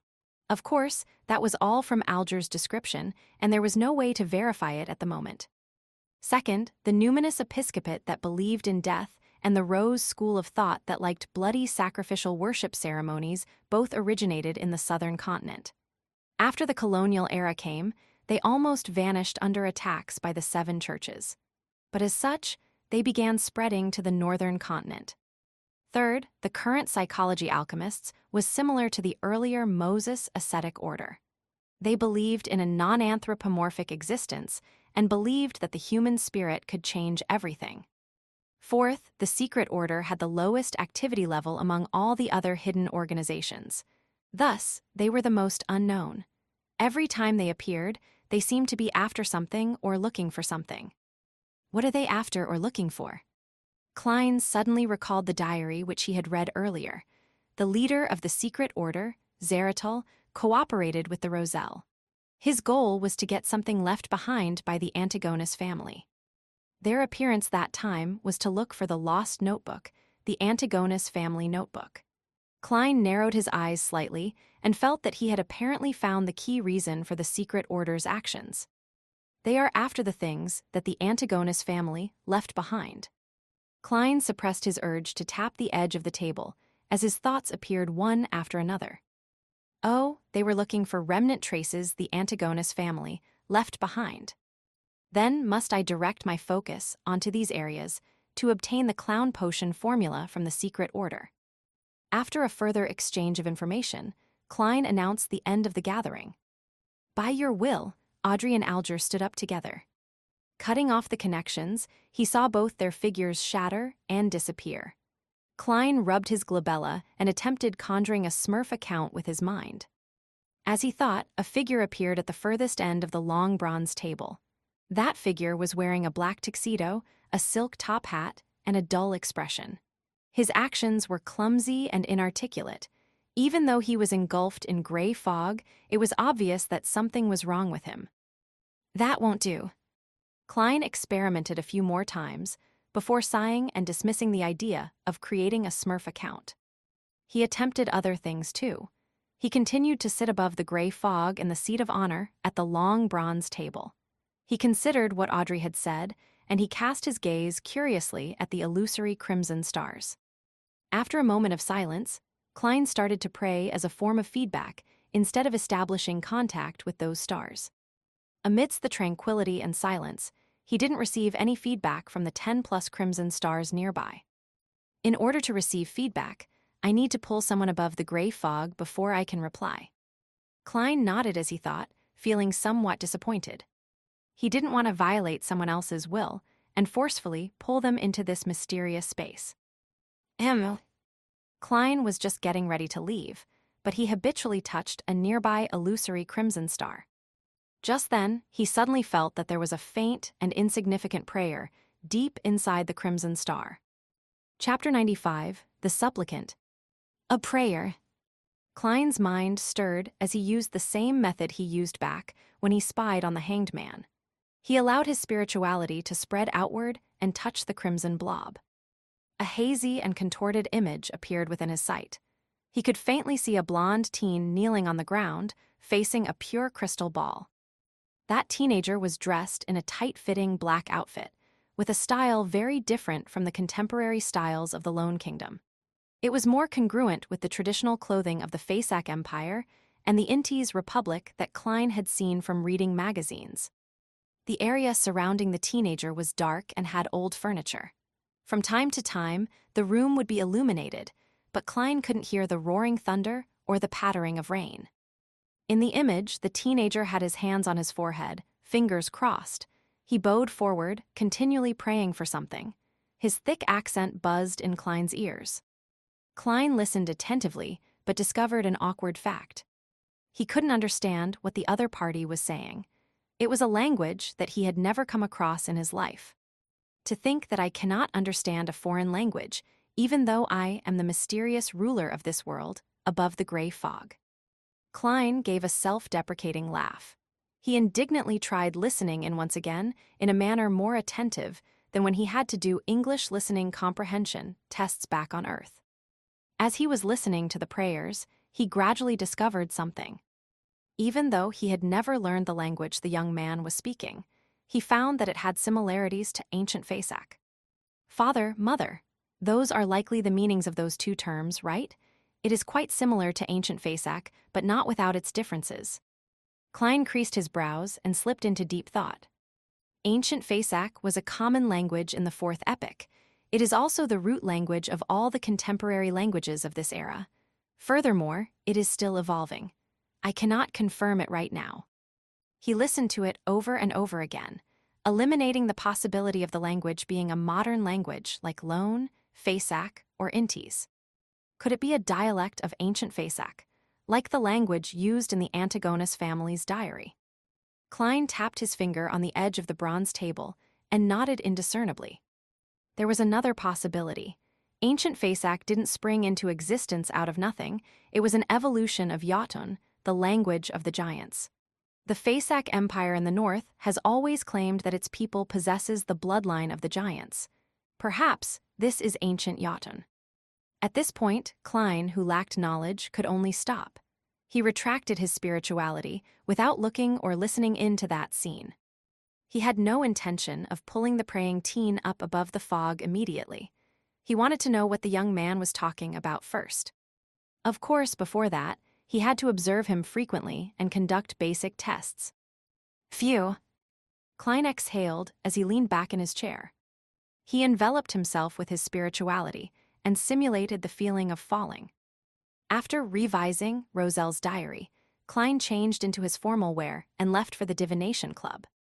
He took the public transport despite his pay rise, but he did splurge to support Mrs. Wendy's business. He spent 1.5 pence on sweet iced tea to combat the afternoon heat. When he arrived at House Street, Klein tossed the empty cup into the trash can and walked up to the second floor. Before entering the building, he pinched his glabella and activated his spirit vision. Klein had just entered the hall when he felt a faint, lingering grief. The pretty receptionist Angelica was sitting there. Her slightly red eyes looked unfocused. "The grief will pass in time," Klein said with a gentle and firm tone as he walked toward Angelica.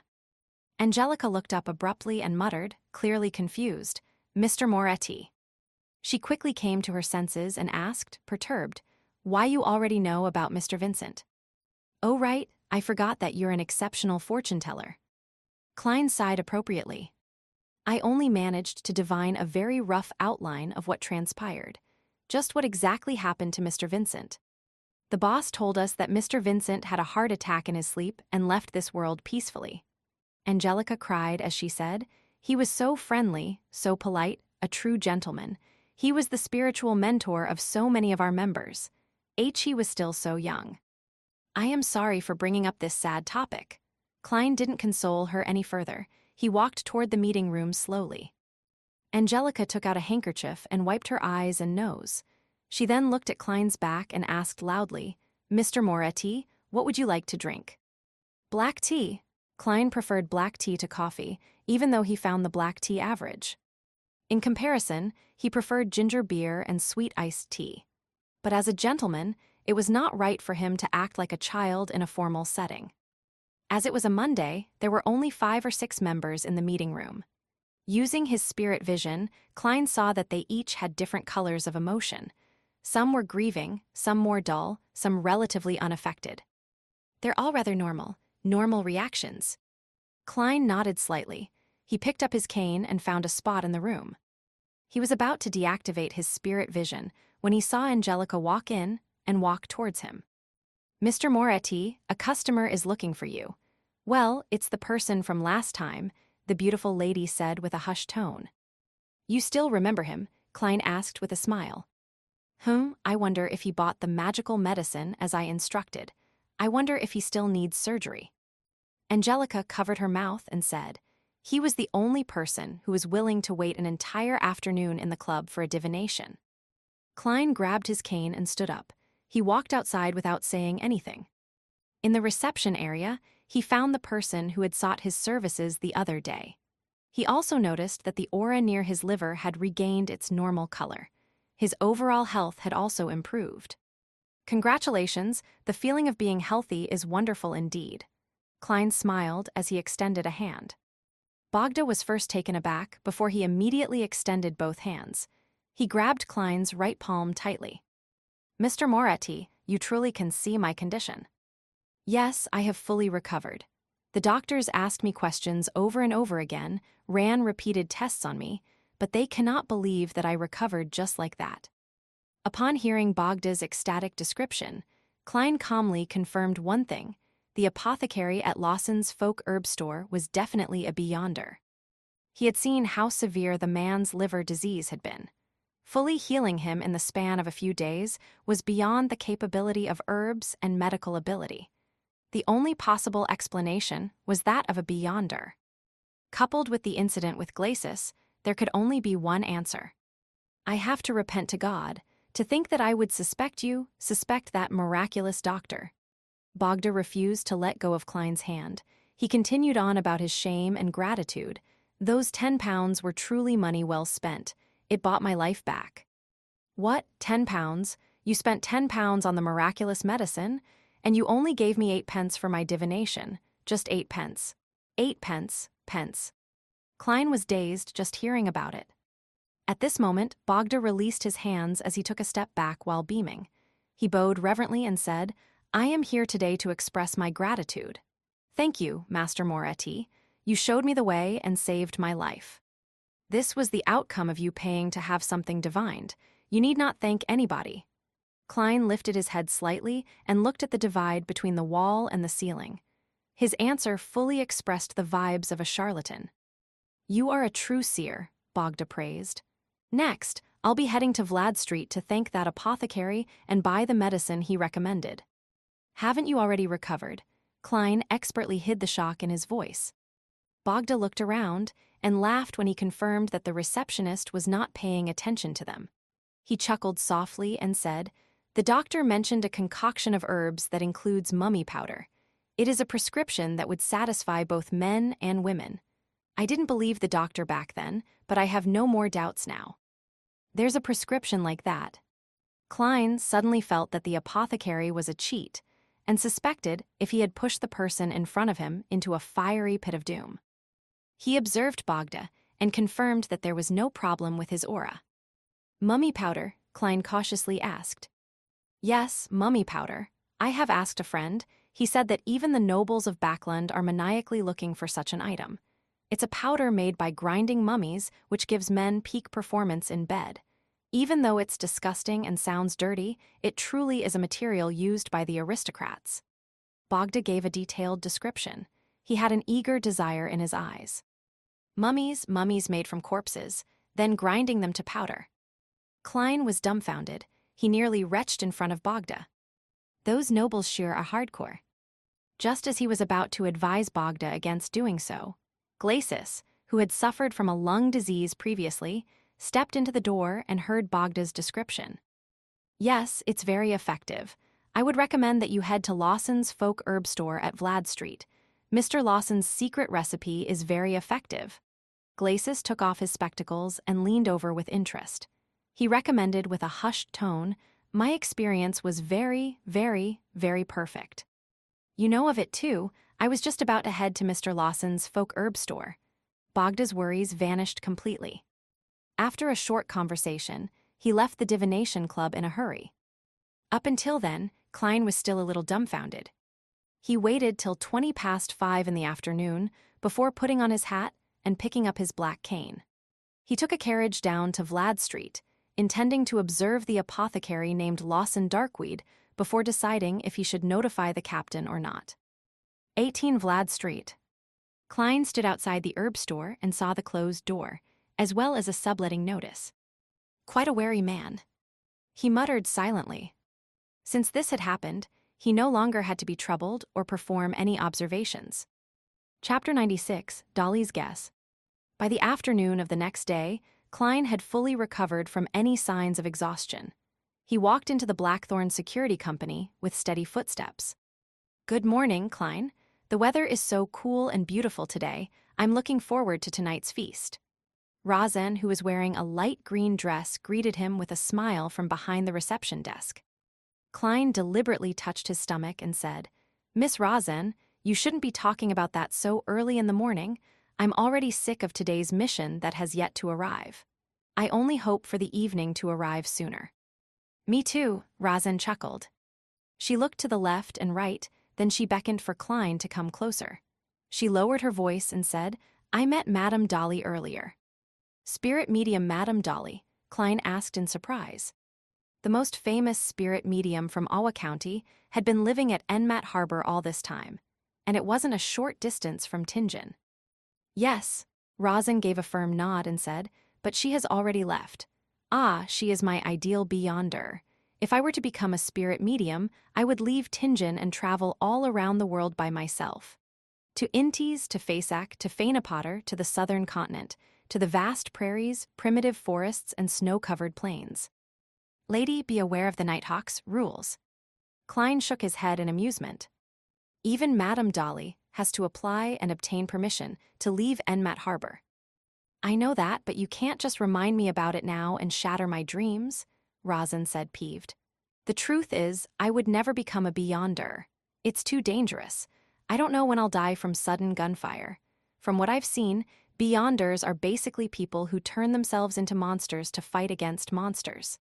Archbishop Channy said that we are guardians, but also a bunch of miserable wretches that are constantly fighting against threats and madness," Klein replied, sighing. The quote had left a deep impression on him. To fight against the abyss, we have to endure the corruption of the abyss. The two of them fell silent in unison. Razen was the first to break the silence as she pursed her lips towards the partition and said, "Captain wanted you to meet him when you arrived." All right. With his hat and cane in hand, Klein passed through the partition and entered Dunn's office after knocking on the door. A middle-aged gentleman with deep and serene gray eyes and a high hairline put down his coffee cup and said with a smile, "Dolly was here." "Can't say that I'm surprised. Rosin had just informed me," Klein replied with a smile. Dunn didn't mind his humor but sighed. Dolly was just transferred to the Backland Diocese, which is the world's busiest and most crowded city. They have the highest population of Beyonders and the most opportunities. She has a higher chance of becoming an archbishop or a senior deacon than me. "Why?" Klein asked curiously as he took a seat. Dunn thought for nearly 20 seconds before answering. "She has a unique talent in mastering and exploiting sequence potions. I've mentioned the internal rule of the Nighthawks before. If you want to consume the next potion in the sequence, you'll have to wait 3 years and go through a strict examination to prevent any loss of control. But typically, 3 years is far from sufficient. I spent 3 years going from a sleepless to a midnight poet. It took me 9 years to go from a midnight poet to nightmare, a full 9 years. And to go from nightmare to sequence 6, I've already spent 3 years. I have no idea how many more years I need. When our bodies age and our energy starts to decline, even if we overcome the latent dangers, we shouldn't attempt advancing anymore.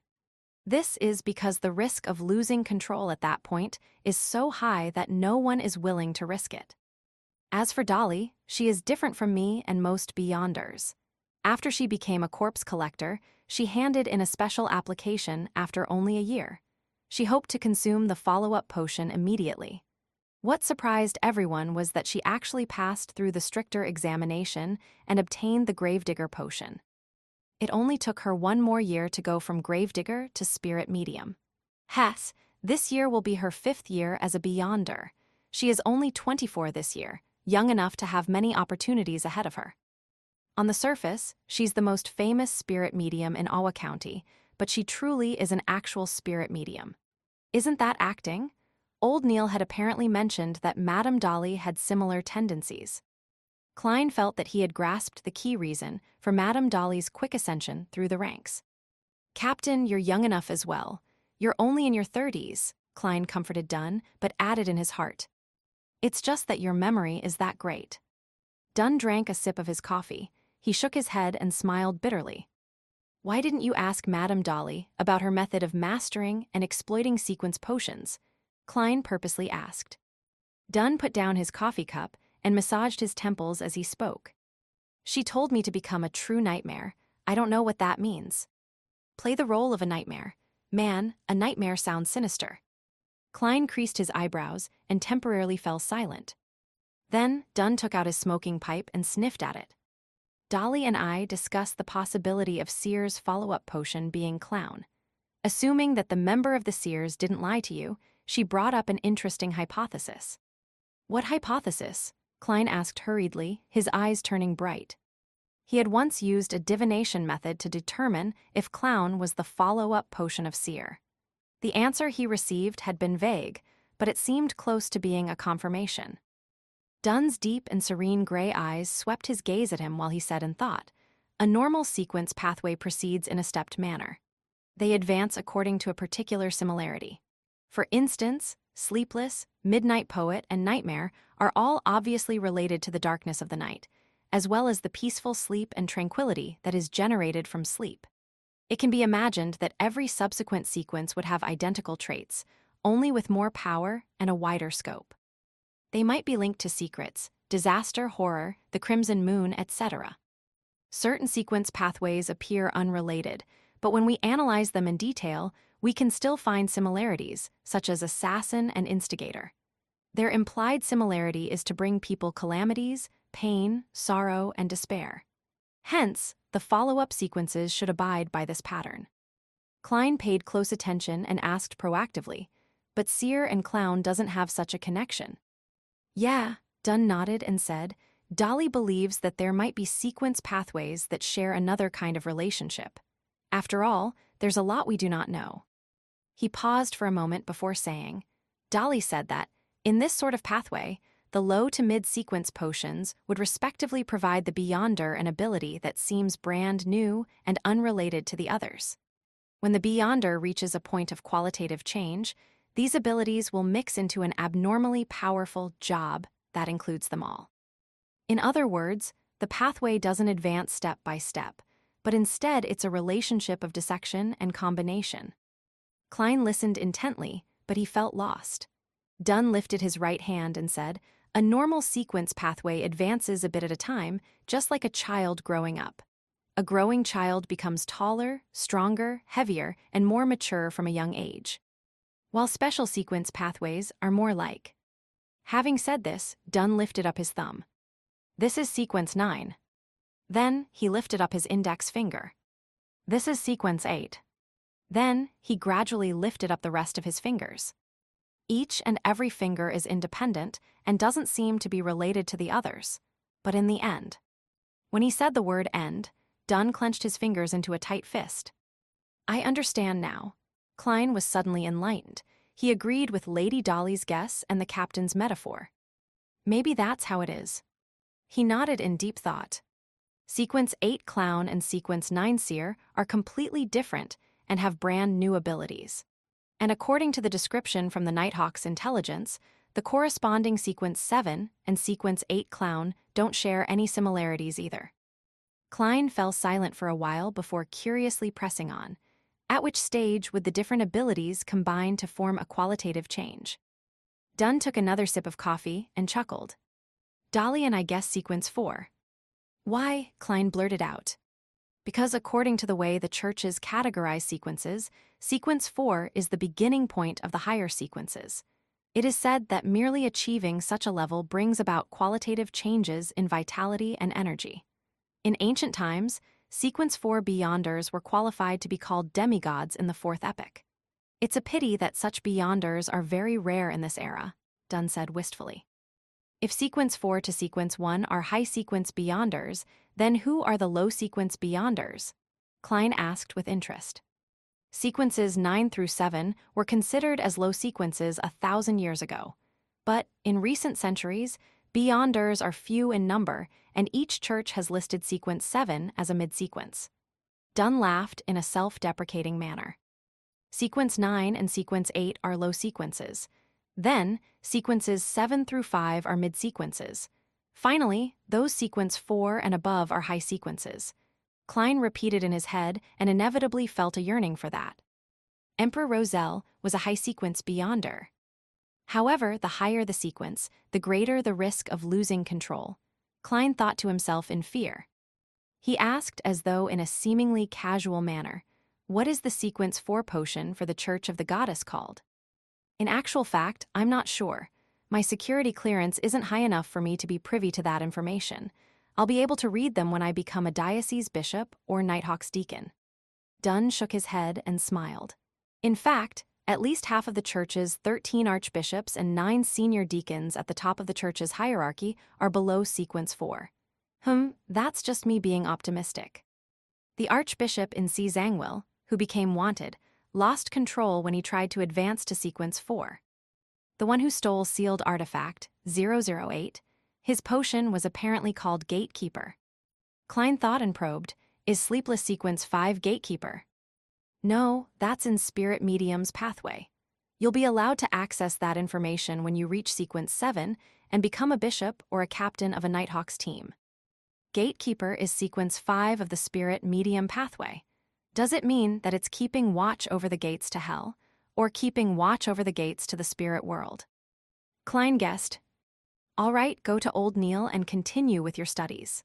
Dunn smiled and said, "Don't forget about dinner tonight at Old Will's restaurant.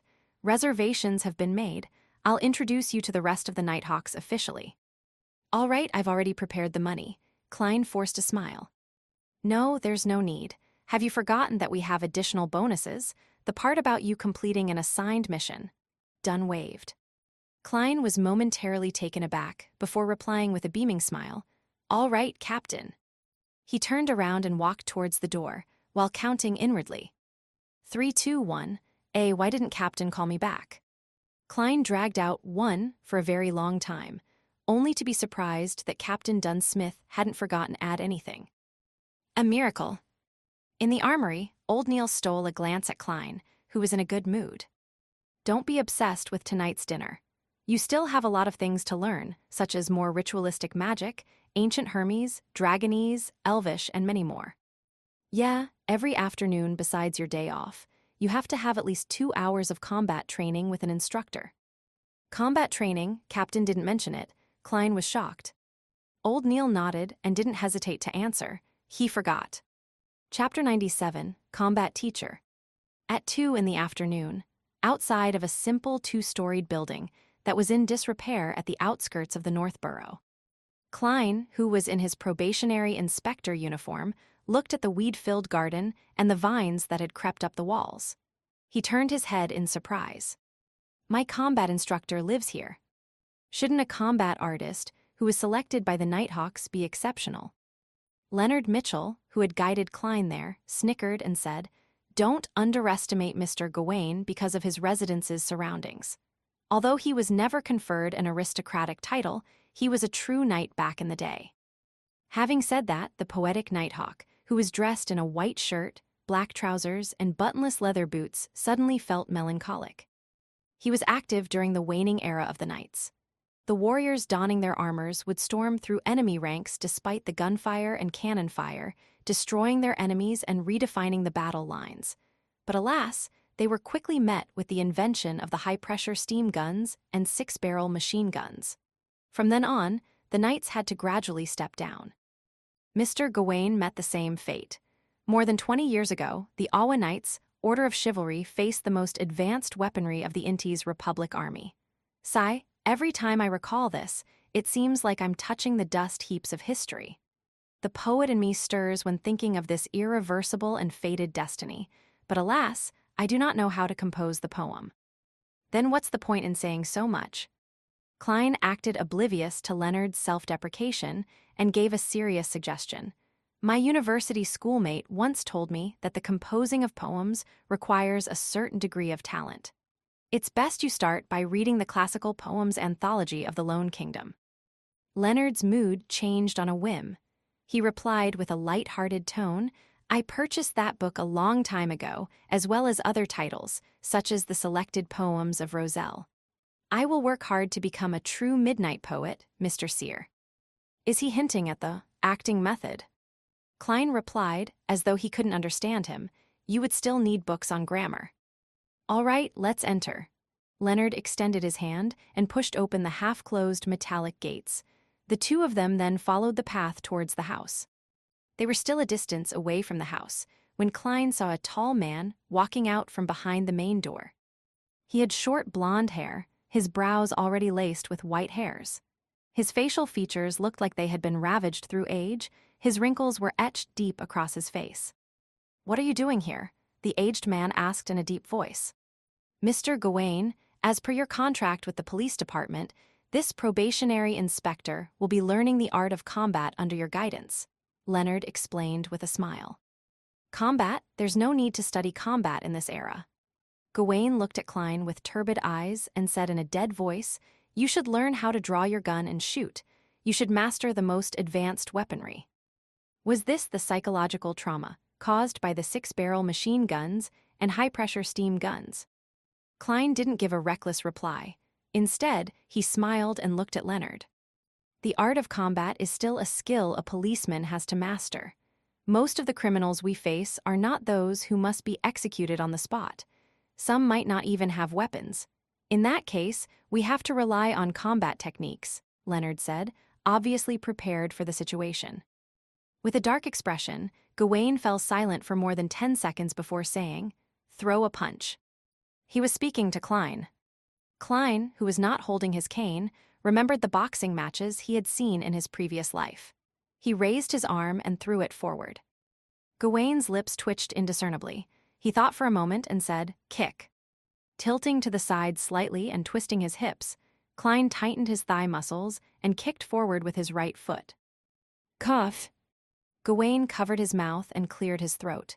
He looked at Leonard and said, "I will honor my contract, but based on his foundation, he needs to come here 4 times a week, 3 hours each time, for the first month.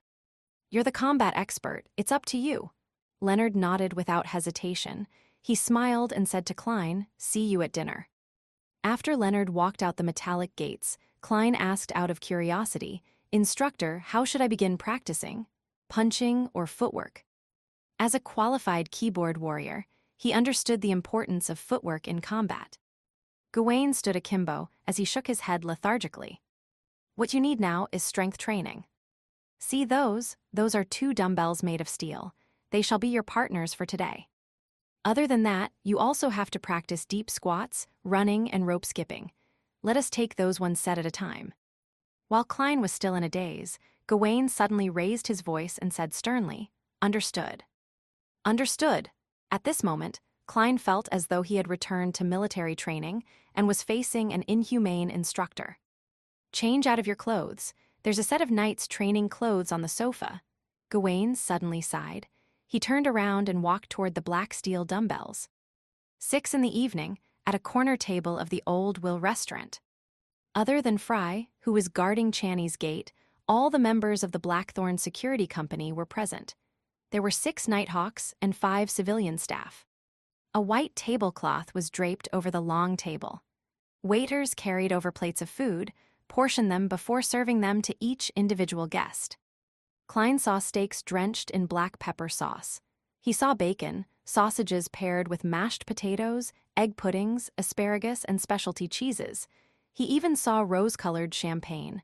However, he had no appetite. The training in the afternoon had nearly made him vomit. Noticing the pale, newly inducted Nighthawk with turbid eyes, Dunn raised the glass of red wine in front of him and laughed. "Let us welcome our newest official member, Klein Moretti, cheers." The cold and introverted black-haired lady, Rial Riadine, the sleepless Kenley White, the sloppy Leonard Mitchell, as well as the white-haired, black-eyed midnight poet Sika Tron all raised their cups and looked at the new member of their team. Klein fought back the discomfort of the training and raised his glass of amber champagne. He stood and said, "Thank you." He clinked glasses with every Nighthawk, tilted his head back, and finished the small amount of champagne. "Is our Miss Author not going to say something on this occasion?" Dunn smiled as he looked at Sika Tron. Sika Tron was a lady in her 30s. She had average looks but had an exceptional demeanor, one that was quiet and serene. Coupled with her few strands of graying hair, it added a unique charm to her. Klein had heard old Neil mention that this midnight poet had taken on a side job as an author and had attempted to submit her works to newspapers and magazines. Unfortunately, only a few smaller newspapers had accepted them. Sika smiled and looked at Dunn. "In order to make the term, Miss Author, into a reality, Captain, I think you should give me some funds to self-publish my work." Dunn laughed. "You should learn from old Neil and give me a more suitable reason." "I'm most impressed with Mr. Neil in this department," Rosin echoed in, between her mouthfuls of roast mutton. Amidst the chatter and laughter, Leonard looked at Klein and said with a chuckle, "Are you so tired that you have no appetite to eat?" "Yeah," Klein sighed. "If you haven't touched your food yet, I can be of assistance." Leonard acted as though he didn't want to waste any food. Klein didn't mind. He nodded and said that wouldn't be an issue. And with that, a good portion of the food in front of him was eaten by Leonard and the rest. Nearing the end of the dinner, the waiter served plates of beef pudding and ice cream. Klein tasted ice cream and found it cold and sweet. It was particularly appetizing. Before he realized it, he had finished the ice cream drizzled with a blueberry sauce.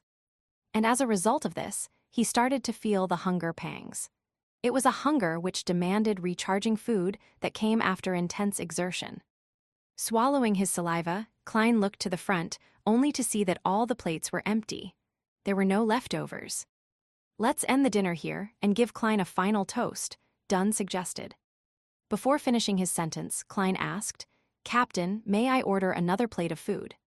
The group fell silent after hearing such a request, only to break out into chuckles moments later.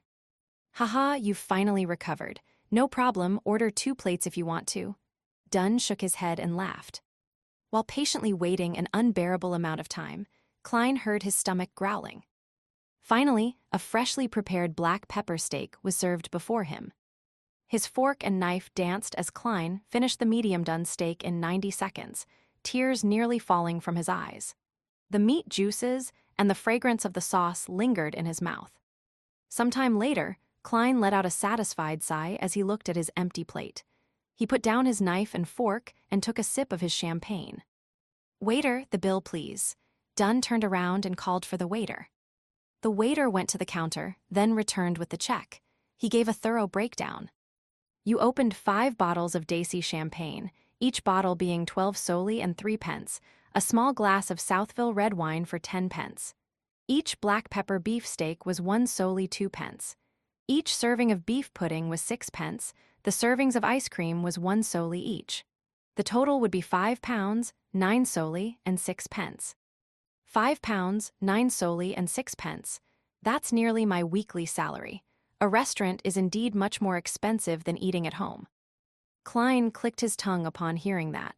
He felt lucky that the captain had said that he didn't need to pay out of his own pocket. They had some petty cash from bonus earnings. He calculated the cost carefully and noticed that the most expensive portion of the meal was the alcohol. 5 bottles of champagne had cost more than £3. This is no different from Earth. Klein secretly rubbed his stomach and forced down the last of his champagne. The next morning, Klein felt bloated. He tried to get off the bed in his sleepy stupor. Just as he exerted strength, he was instantly awakened by his aching muscles. He felt as though his body wasn't under his control. What a familiar feeling. It's the same as that day after we got punished with frog jumps. Today is a rest day, but I still have to pay a visit to my mentor and see if I can borrow the monograph on the Hornisus main peak from the library at the university. Klein's lips twitched as he made his way outside with some effort. He wanted to draw a gasp with every step. "Klein, what happened to you?" Melissa, who had just come out of the bathroom, sized up her brother suspiciously for his odd posture and slow movement. Chapter 98, Mr. Isaac. Faced with his sister's question, all Klein could do was reply with a regretful smile, "Sore muscles." He originally believed that by consuming the sequence potion, his constitution would be enhanced as a beyonder, but the harsh reality told him that a seer's stats points were all allocated to his spirituality, mind, intuition, and interpretation. It didn't aid him in adjusting to combat training quickly. As for the original Klein, he had focused on his studies early on and had suffered from malnutrition. That led him to possess a below-average physical condition. The fact that he was having after effects from working out was to be expected. "Sore muscles? I remember you returning after dinner last night and you didn't do anything else. Does alcohol cause sore muscles?" Melissa inquired with an inquisitive look. "Does alcohol cause sore muscles? Sis, that question can't help but make me have inappropriate thoughts." Klein laughed dryly and said, "No, this has nothing to do with alcohol. It was from yesterday afternoon. I joined the company's combat training." "Combat?" Melissa was even more astonished. Klein organized his thoughts and said, "Well, this is what happened. I considered it and believe that as a historical and relic consultant of a security company, it's impossible for me to stay in the office or port warehouse forever. Perhaps there will come a day when I have to accompany them to the villages or an ancient castle to the site of some relic. That might require me to hike, to cross rivers, and to walk a lot. I'll have to endure all sorts of tests posed by nature, so I have to possess a sufficiently healthy body." "So you joined combat training to enhance your stamina." Melissa seemed to understand her brother's intention. "That's right," Klein answered with great affirmation. Melissa said with a frown, "But that isn't gentlemanly. Don't you always keep yourself to the standards of a professor? A professor only requires the ability to read historical documents, ponder over difficult questions, and maintain a polite and gentlemanly demeanor. Of course, I'm not saying that those aren't all good things. I prefer men who can solve problems on their own, regardless of whether that solution requires brawn or brain." Melissa smiled. Klein smiled and said, No, Melissa. Your definition of a professor contains a misconception.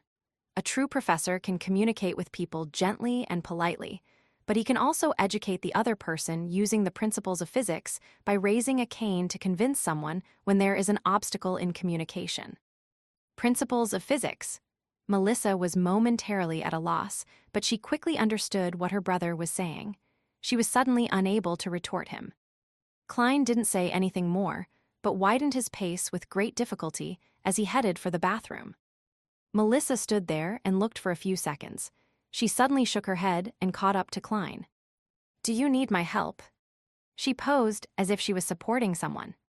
"No, there's no need to. I was hamming it up a bit earlier." Klein felt humiliated. He suddenly stood straight and walked normally.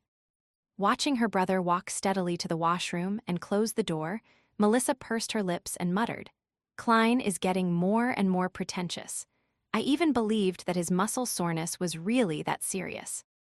In the bathroom, Klein stood behind the tightly shut door, his face suddenly contorting in pain. Ouch, ouch, ouch. He held his breath, tensed his body, and stood there for a good 7 or 8 seconds. When he finally went downstairs with great effort, had breakfast, and saw Benson and Melissa off, his soreness finally began to ease. After resting for a little while, Klein took his cane, donned his top hat, and left the house, strolling towards the public carriage stop. During the summer, Coy University had trees with shade-providing foliage, flourishing with birds and luxuriant flowers. It was peaceful and calm. Walking along the river, Klein took a turn towards the history department. Then, he found the 3-story building which showed its age and located his mentor's, Cohen Quentin's, office. He knocked and entered the room, but he was shocked to see that the man sitting at his mentor's seat was the academic, Azik. "Good morning, Mr. Azik, where's my mentor? We made an appointment by letter to meet here at 10, Klein asked, puzzled. Azik, who was Cohen Quentin's best friend and often debated with his mentor regarding academic topics, smiled and said, "Cohen had a last-minute meeting and went to Tingen University. He asked me to wait for you here." He had bronze skin, an average height and build, black hair, brown eyes, and gentle facial features. Being in his presence brought on an indescribable feeling, as though you could see in the man's eyes that he had been through the vicissitudes of life. Under his right ear was a tiny mole that one wouldn't notice unless closely examined. Having said the reason, Azik suddenly frowned as he carefully observed Klein. Feeling confused by the sudden scrutiny, Klein looked at his attire. "Have I committed some breach of etiquette?" Tuxedo, black vest, white shirt, black bow tie, dark-colored trousers, leather boots with no buttons. Everything seems normal. Azik's brows eased and he chuckled softly. "Don't mind me. I suddenly noticed that you are way more energetic than before. You look even more like a gentleman now." "Thank you for your compliment." Klein accepted it calmly and asked, "Mr. Azik, did my mentor manage to find the book, Research of the Hornisus Main Peaks Relics, in the school library?" "He found it with my assistants," Azik said, smiling gently. He then pulled open the drawer and took out a gray-covered book. "You are no longer a Coy University student anymore. You can read it here, but you cannot take it home." "All right." Klein delightfully took the academic monograph, and with a hint of fear. The book's design was fully in line with the current trends. It used hard paper as a hardcover, and it was printed with an image like an abstract version of the main peak of Hornisus mountain range. Klein took a glance and found a seat. He flipped open the book and started reading carefully, line by line. As he became engrossed in the book, he suddenly realized that there was a cup of rich and fragrant coffee by his side. "Help yourself to the sugar and milk." Azik put down the silver saucer and pointed at the milk jar and sugar container. "Thank you," Klein nodded with gratitude. He added 3 cubes of sugar and a teaspoon of milk before continuing to read his book. The book, Research of the Hornisus Main Peaks Relics, was not a very thick book. Klein finished reading it when it was almost noon. He took note of a few noteworthy points. First, the settlement on the main peak of Hornisus Mountain and its surrounding area was obviously an advanced civilization, which existed as part of an ancient nation. Second, from their wall murals, their perspective on life appears similar to that of humans. I can assume for now that they were human. Third, they revered yet feared the darkness of the night. Hence, they call their god the ruler of the Evernight, mother of the sky. Fourth, the weirdest part is that researchers haven't found any graves in the entire area, which initially seems to indicate that the people didn't need to be buried because they didn't die. However, that would be contradictory to the contents of the wall murals. In the wall murals, the people in the nation believed that death is not the end. They believed that their deceased family would protect them in the night. Hence, they would keep their deceased family members at home, on the bed, by their side, for a full 3 days. There is nothing beyond that for the wall murals, as it doesn't involve burials. Klein took another sip of coffee and continued to write down his afterthoughts in his notebook. Mother of the Sky, Sky Mother is such a grand title, while the ruler of the Evernight obviously overlaps with the Evernight goddess. Is this a contradiction at its roots?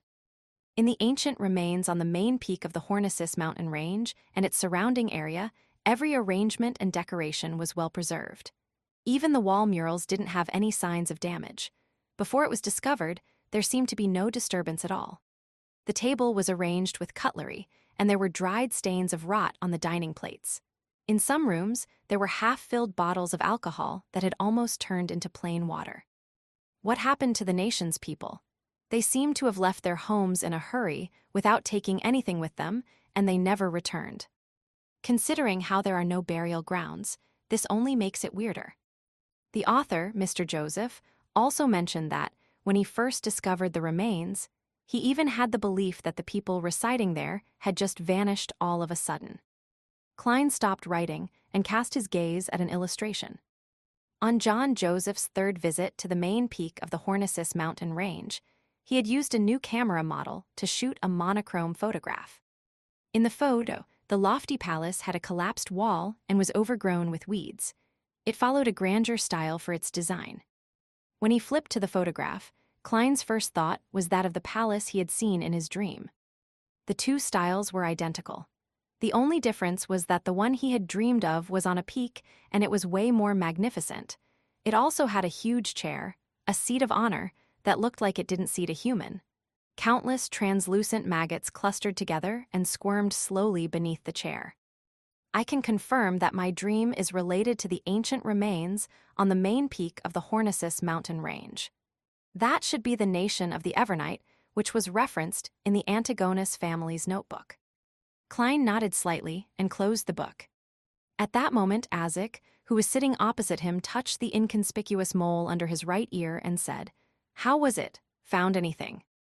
"Quite a bit. Take a look. I've written so many pages of notes." Klein pointed at the table and smiled. "I don't understand why you're suddenly so interested in this matter." Azik sighed and said, "Klein, when I was studying at the Backland University, I had dabbled with some divination and did quite a bit of research on that. Well, I discovered that there is disharmony in your fate." "What's divination? Are you talking to me about divination?" As a seer, Klein looked at Azik the academic in amusement. "How is it disharmonious?" Azik thought for a moment. "Have you encountered many strange coincidences in the past 2 months?" Coincidences? As he was indebted to Mr. Azik, Klein didn't dispute his question as he subconsciously began thinking. If we are talking about coincidences, the most obvious matter was when we were after kidnappers.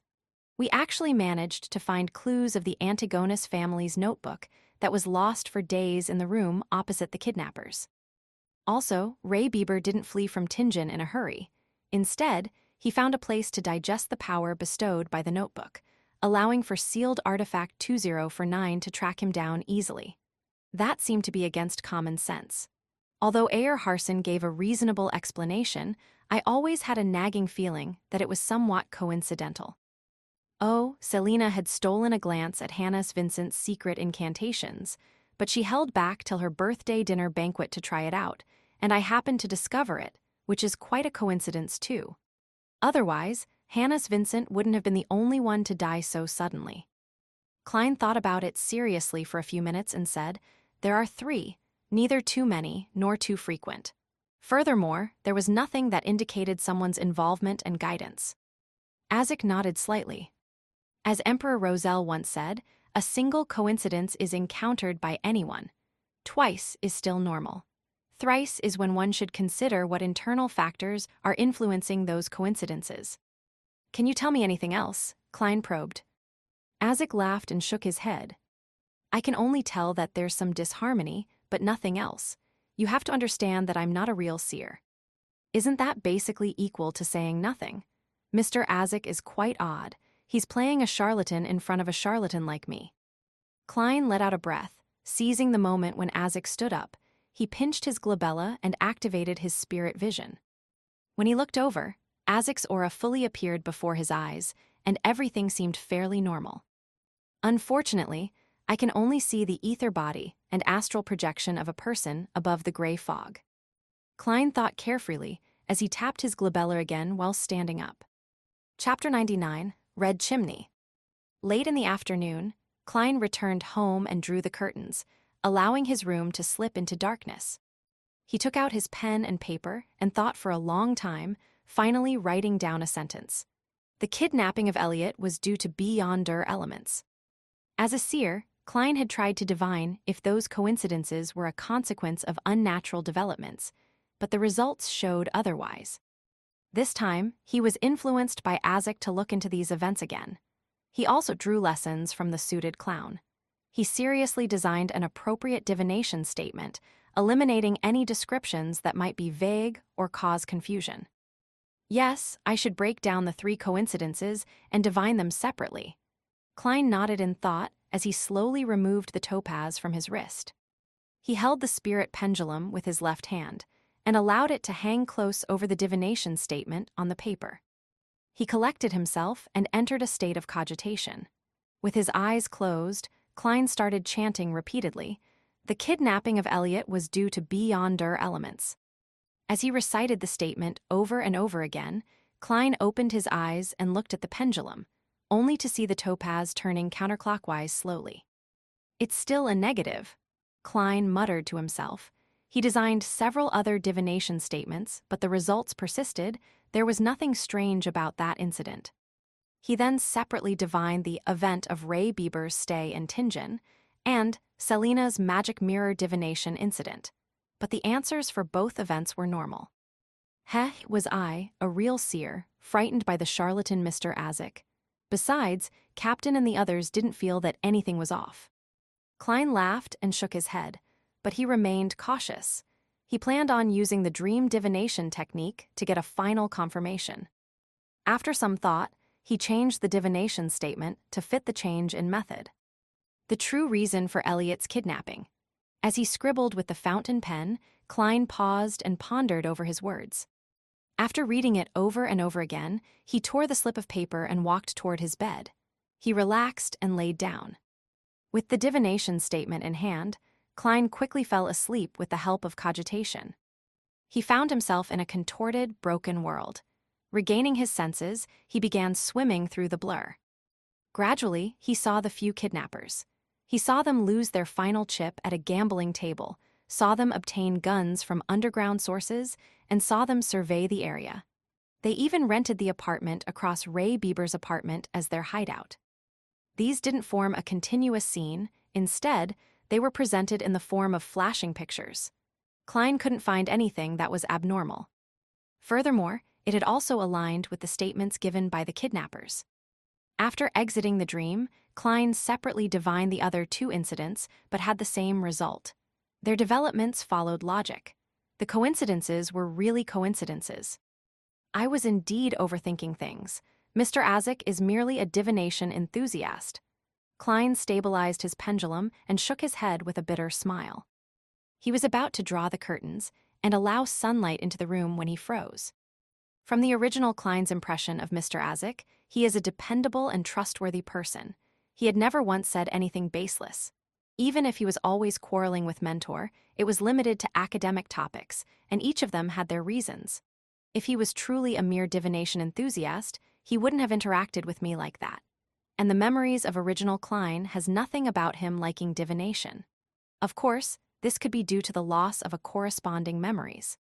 Klein frowned and couldn't ease his worries. He needed a way to confirm this. He suspected that Mr. Azik had unwittingly come across some insider information and was trying to remind him by using divination as an excuse. How should I confirm this?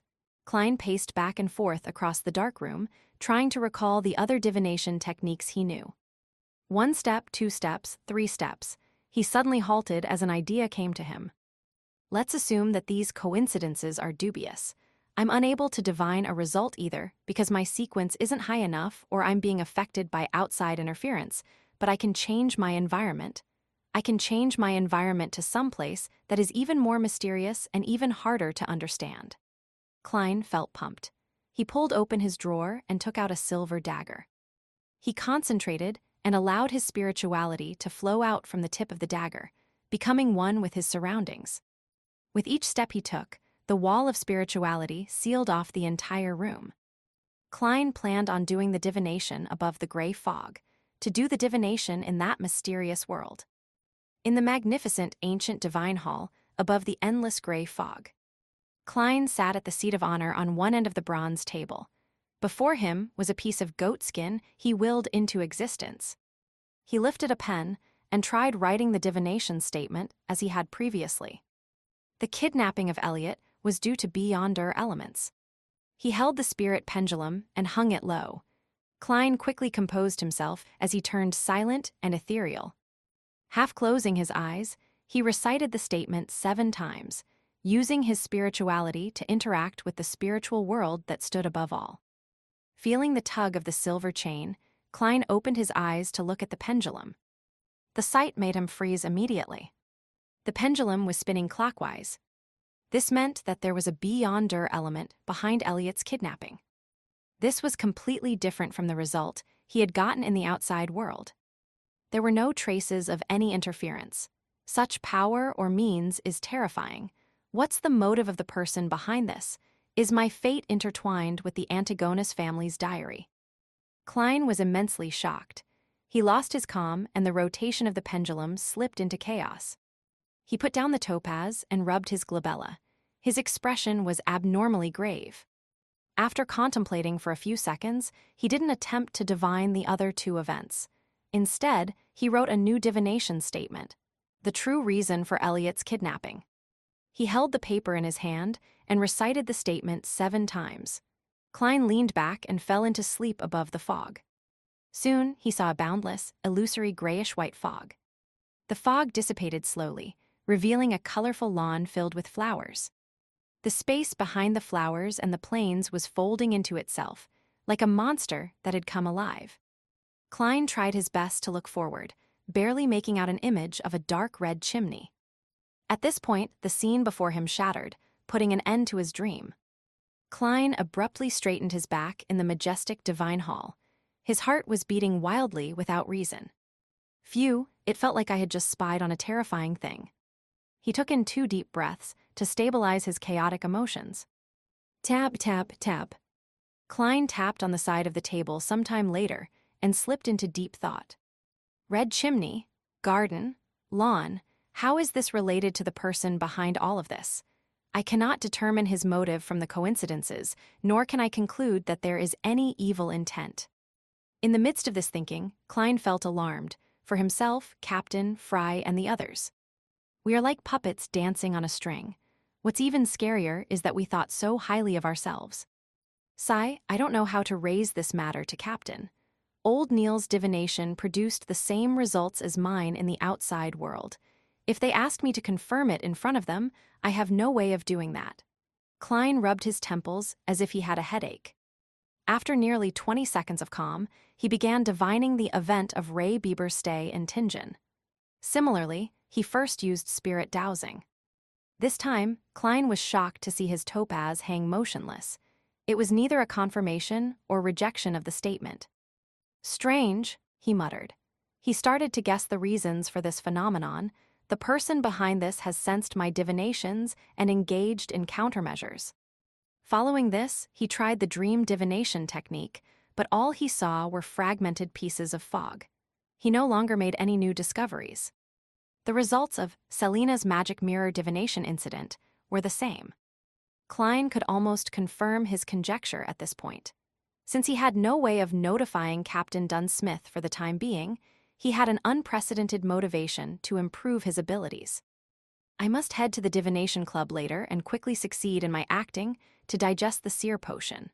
Also, I have to confirm whether the clown potion is indeed the subsequent sequence of seer, as well as gather clues about it. In addition, I have to interact more with Mr. Azik and see if I can dig up whatever inside information he holds. Klein held his forehead with his right palm and quickly drew up a plan and determined his focal point. After some thought, a goatskin appeared in front of him again. He picked up his pen and wrote. The corresponding sequence, 8 of sequence 9 seer, is clown. From his prior experience, the present Klein was completely convinced that his divination abilities were augmented and enhanced above the gray fog. Just like how raids are usually successful, is this the result of having good luck? He muttered and picked up his spirit pendulum. Sometime later, Klein received a definitive answer. The corresponding sequence, 8 of sequence 9 seer, was clown. He then wrote on the paper once again. The corresponding sequences 8, 7, 6, and 5 of seer would grant at least one brand new, unrelated power. Klein exhaled as he tried spirit dowsing again. However, he saw the topaz hang motionlessly without any rotations. There isn't enough information to complete the divination and receive a revelation, he muttered to himself while seemingly deep in thought. Then, he set down the silver chain and began considering the required statement for a dream divination. Nearly 20 seconds later, he picked up his fountain pen and wrote seriously, Clues to the Clown Potion. Chapter 100, Interpreting Symbols. Clues to the Clown Potion. On the seat of honor at the ancient bronze table, Klein repeated the divination statement a few times before leaning back and entering a deep sleep. His surroundings quickly became peaceful and quiet. He saw a hazy view, with countless distorted and blurry scenes flashing past, just like drops of morning dew on tender flower petals. Gradually, Klein grasped his spirituality and came to his senses. He saw a fireplace before him with a rocking chair in front of it. Sitting on it was an old woman dressed in black and white. Although he couldn't see her face since she was hanging her head low, Klein's gut feeling told him that she was an old lady, and he was pretty certain about it. The old lady was facing a desk directly. There were newspapers and tin cans inlaid with silver on the desk. Klein found the scene before his eyes very familiar, and he quickly recognized what he saw. This was where Ray Bieber and his mother stayed. This was where he saw a bloated cadaver for the first time. There are clues that point to the clown potion here. Just as Klein's thoughts flashed past, the scene around him transformed. It was a grayish-white warehouse, hidden among identical buildings. There were white bones scattered all around, and a few balls of flesh that looked like they had been squashed by a boulder. In the middle of the warehouse was a grayish-white object that was the size of a fist. Its surface was filled with ditches, and it looked soft but ductile. It looked like a brain that had been extracted out of a living being.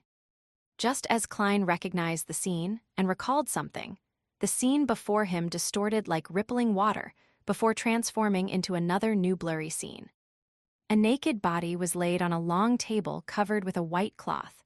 There were some bluish, discolored patches on the corpse's skin. Klein suddenly knitted his eyebrows and muttered. It was first the images of Ray Bieber's hiding place and his remains, and now it's related to the brand on the suited clown's wrist.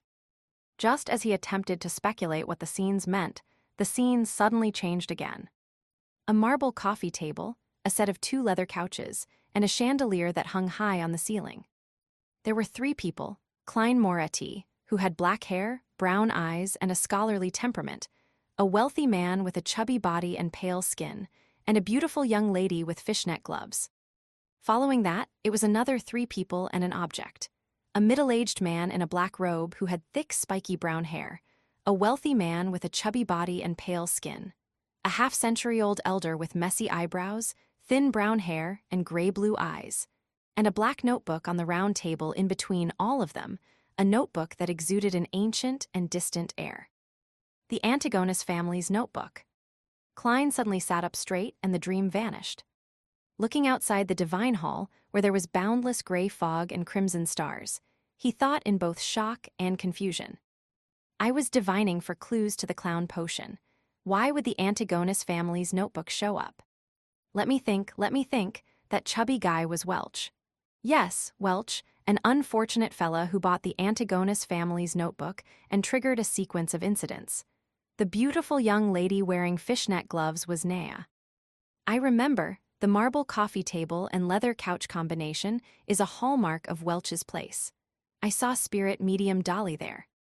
In other words, what I saw was Welch's living room. It was a scene where the original Klein and his two classmates were discussing the notebook. Klein calmed himself down and tapped on the edge of the long bronze table rhythmically. Then, what does the last scene represent? The notebook appeared, Welch appeared. Could it be the scene where he bought the ancient item? There were another two people, and one of them looked very familiar. I feel like I've seen the middle-aged man in the classic black robe somewhere before.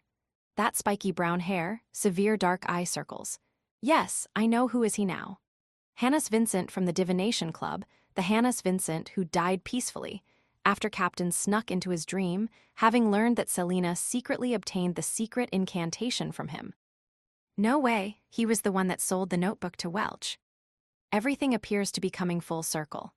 The world sure is small. No, Tingen is really small. On careful thought, it really is a possibility that Hannes Vincent wasn't an ordinary fortune teller. He was obviously deep into mysticism and obtained the attention of an ancient evil god. He had the channels, ability, and opportunity to acquire the notebook that was accidentally released by the secret order. It's no wonder Captain and company never figured out where Welch bought the notebook. Their investigative approach was entirely wrong. They had attempted to investigate via the antique market, but when the actual whereabouts of the notebook was found, they gave up on that lead. What a pity Hannes Vincent just passed away not too long ago. Otherwise, we definitely could have found out something regarding the notebook. Since he was involved in mysticism, he should have researched the notebook. His death was way too coincidental. However, there was another person at the scene, a man in his 50s. He might know quite a bit of what happened.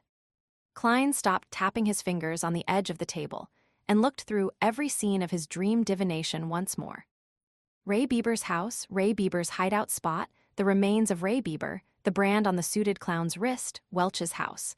Welch, Nea, and original Klein's exchange. Welch, Hannes Vincent, and the Antigonus family notebooks. Group photo. Besides the brand on the suited clown, everything else is directly related to the Antigonus family's notebook. But I had divined for clues to the clown potion. This isn't scientific, nor does it make mystical sense. After becoming a seer, Klein once tried to divine where Welch had bought the Antigonus family's notebook, but he never considered using the unique qualities that the area above the gray fog possessed. As such, he had failed to receive any revelations, but now he had chanced upon the truth by divining something separate. After spending nearly 20 seconds to calm down, Klein summarized the context provided by Roselle's diary and attempted to interpret his dream divination. The first possibility, Zeratul, or should I say, the secret order, was searching and pursuing the relics of the Antigonus family. So, the symbolic meaning of the dream is to use matters related to the Antigonus family to lure the secret order into appearing, so as to obtain the clown potion's formula. The second possibility, the clown potion's formula is directly recorded in the Antigonus family's notebook. The fact that the Zeratul family is seeking the relics of the Antigonus family implies that they share very deep connections. They could have been allies or enemies. Hence, it seems fairly natural that the Antigonus family possessed parts of their sequence. Things would be obvious if they were allies, but enemies are the ones who would know each other the best. But the second explanation wouldn't be able to link it to the brand on the suited clown. I do wish that the second explanation were true, though. When the Holy Cathedral finds an expert to interpret the notebook, I would be able to obtain the clown potion without any risk. It seems that the first explanation is the most plausible. My gut feeling as a seer tells me that there might be a deeper symbolic meaning. Having thought of this, Klein massaged his forehead and suddenly realized the limitations of a seer. Unless it was a very simple and straightforward sign, a seer had to be extremely careful when making interpretations. It was just like walking on the edge of the abyss or walking on a thin layer of ice over a lake's surface.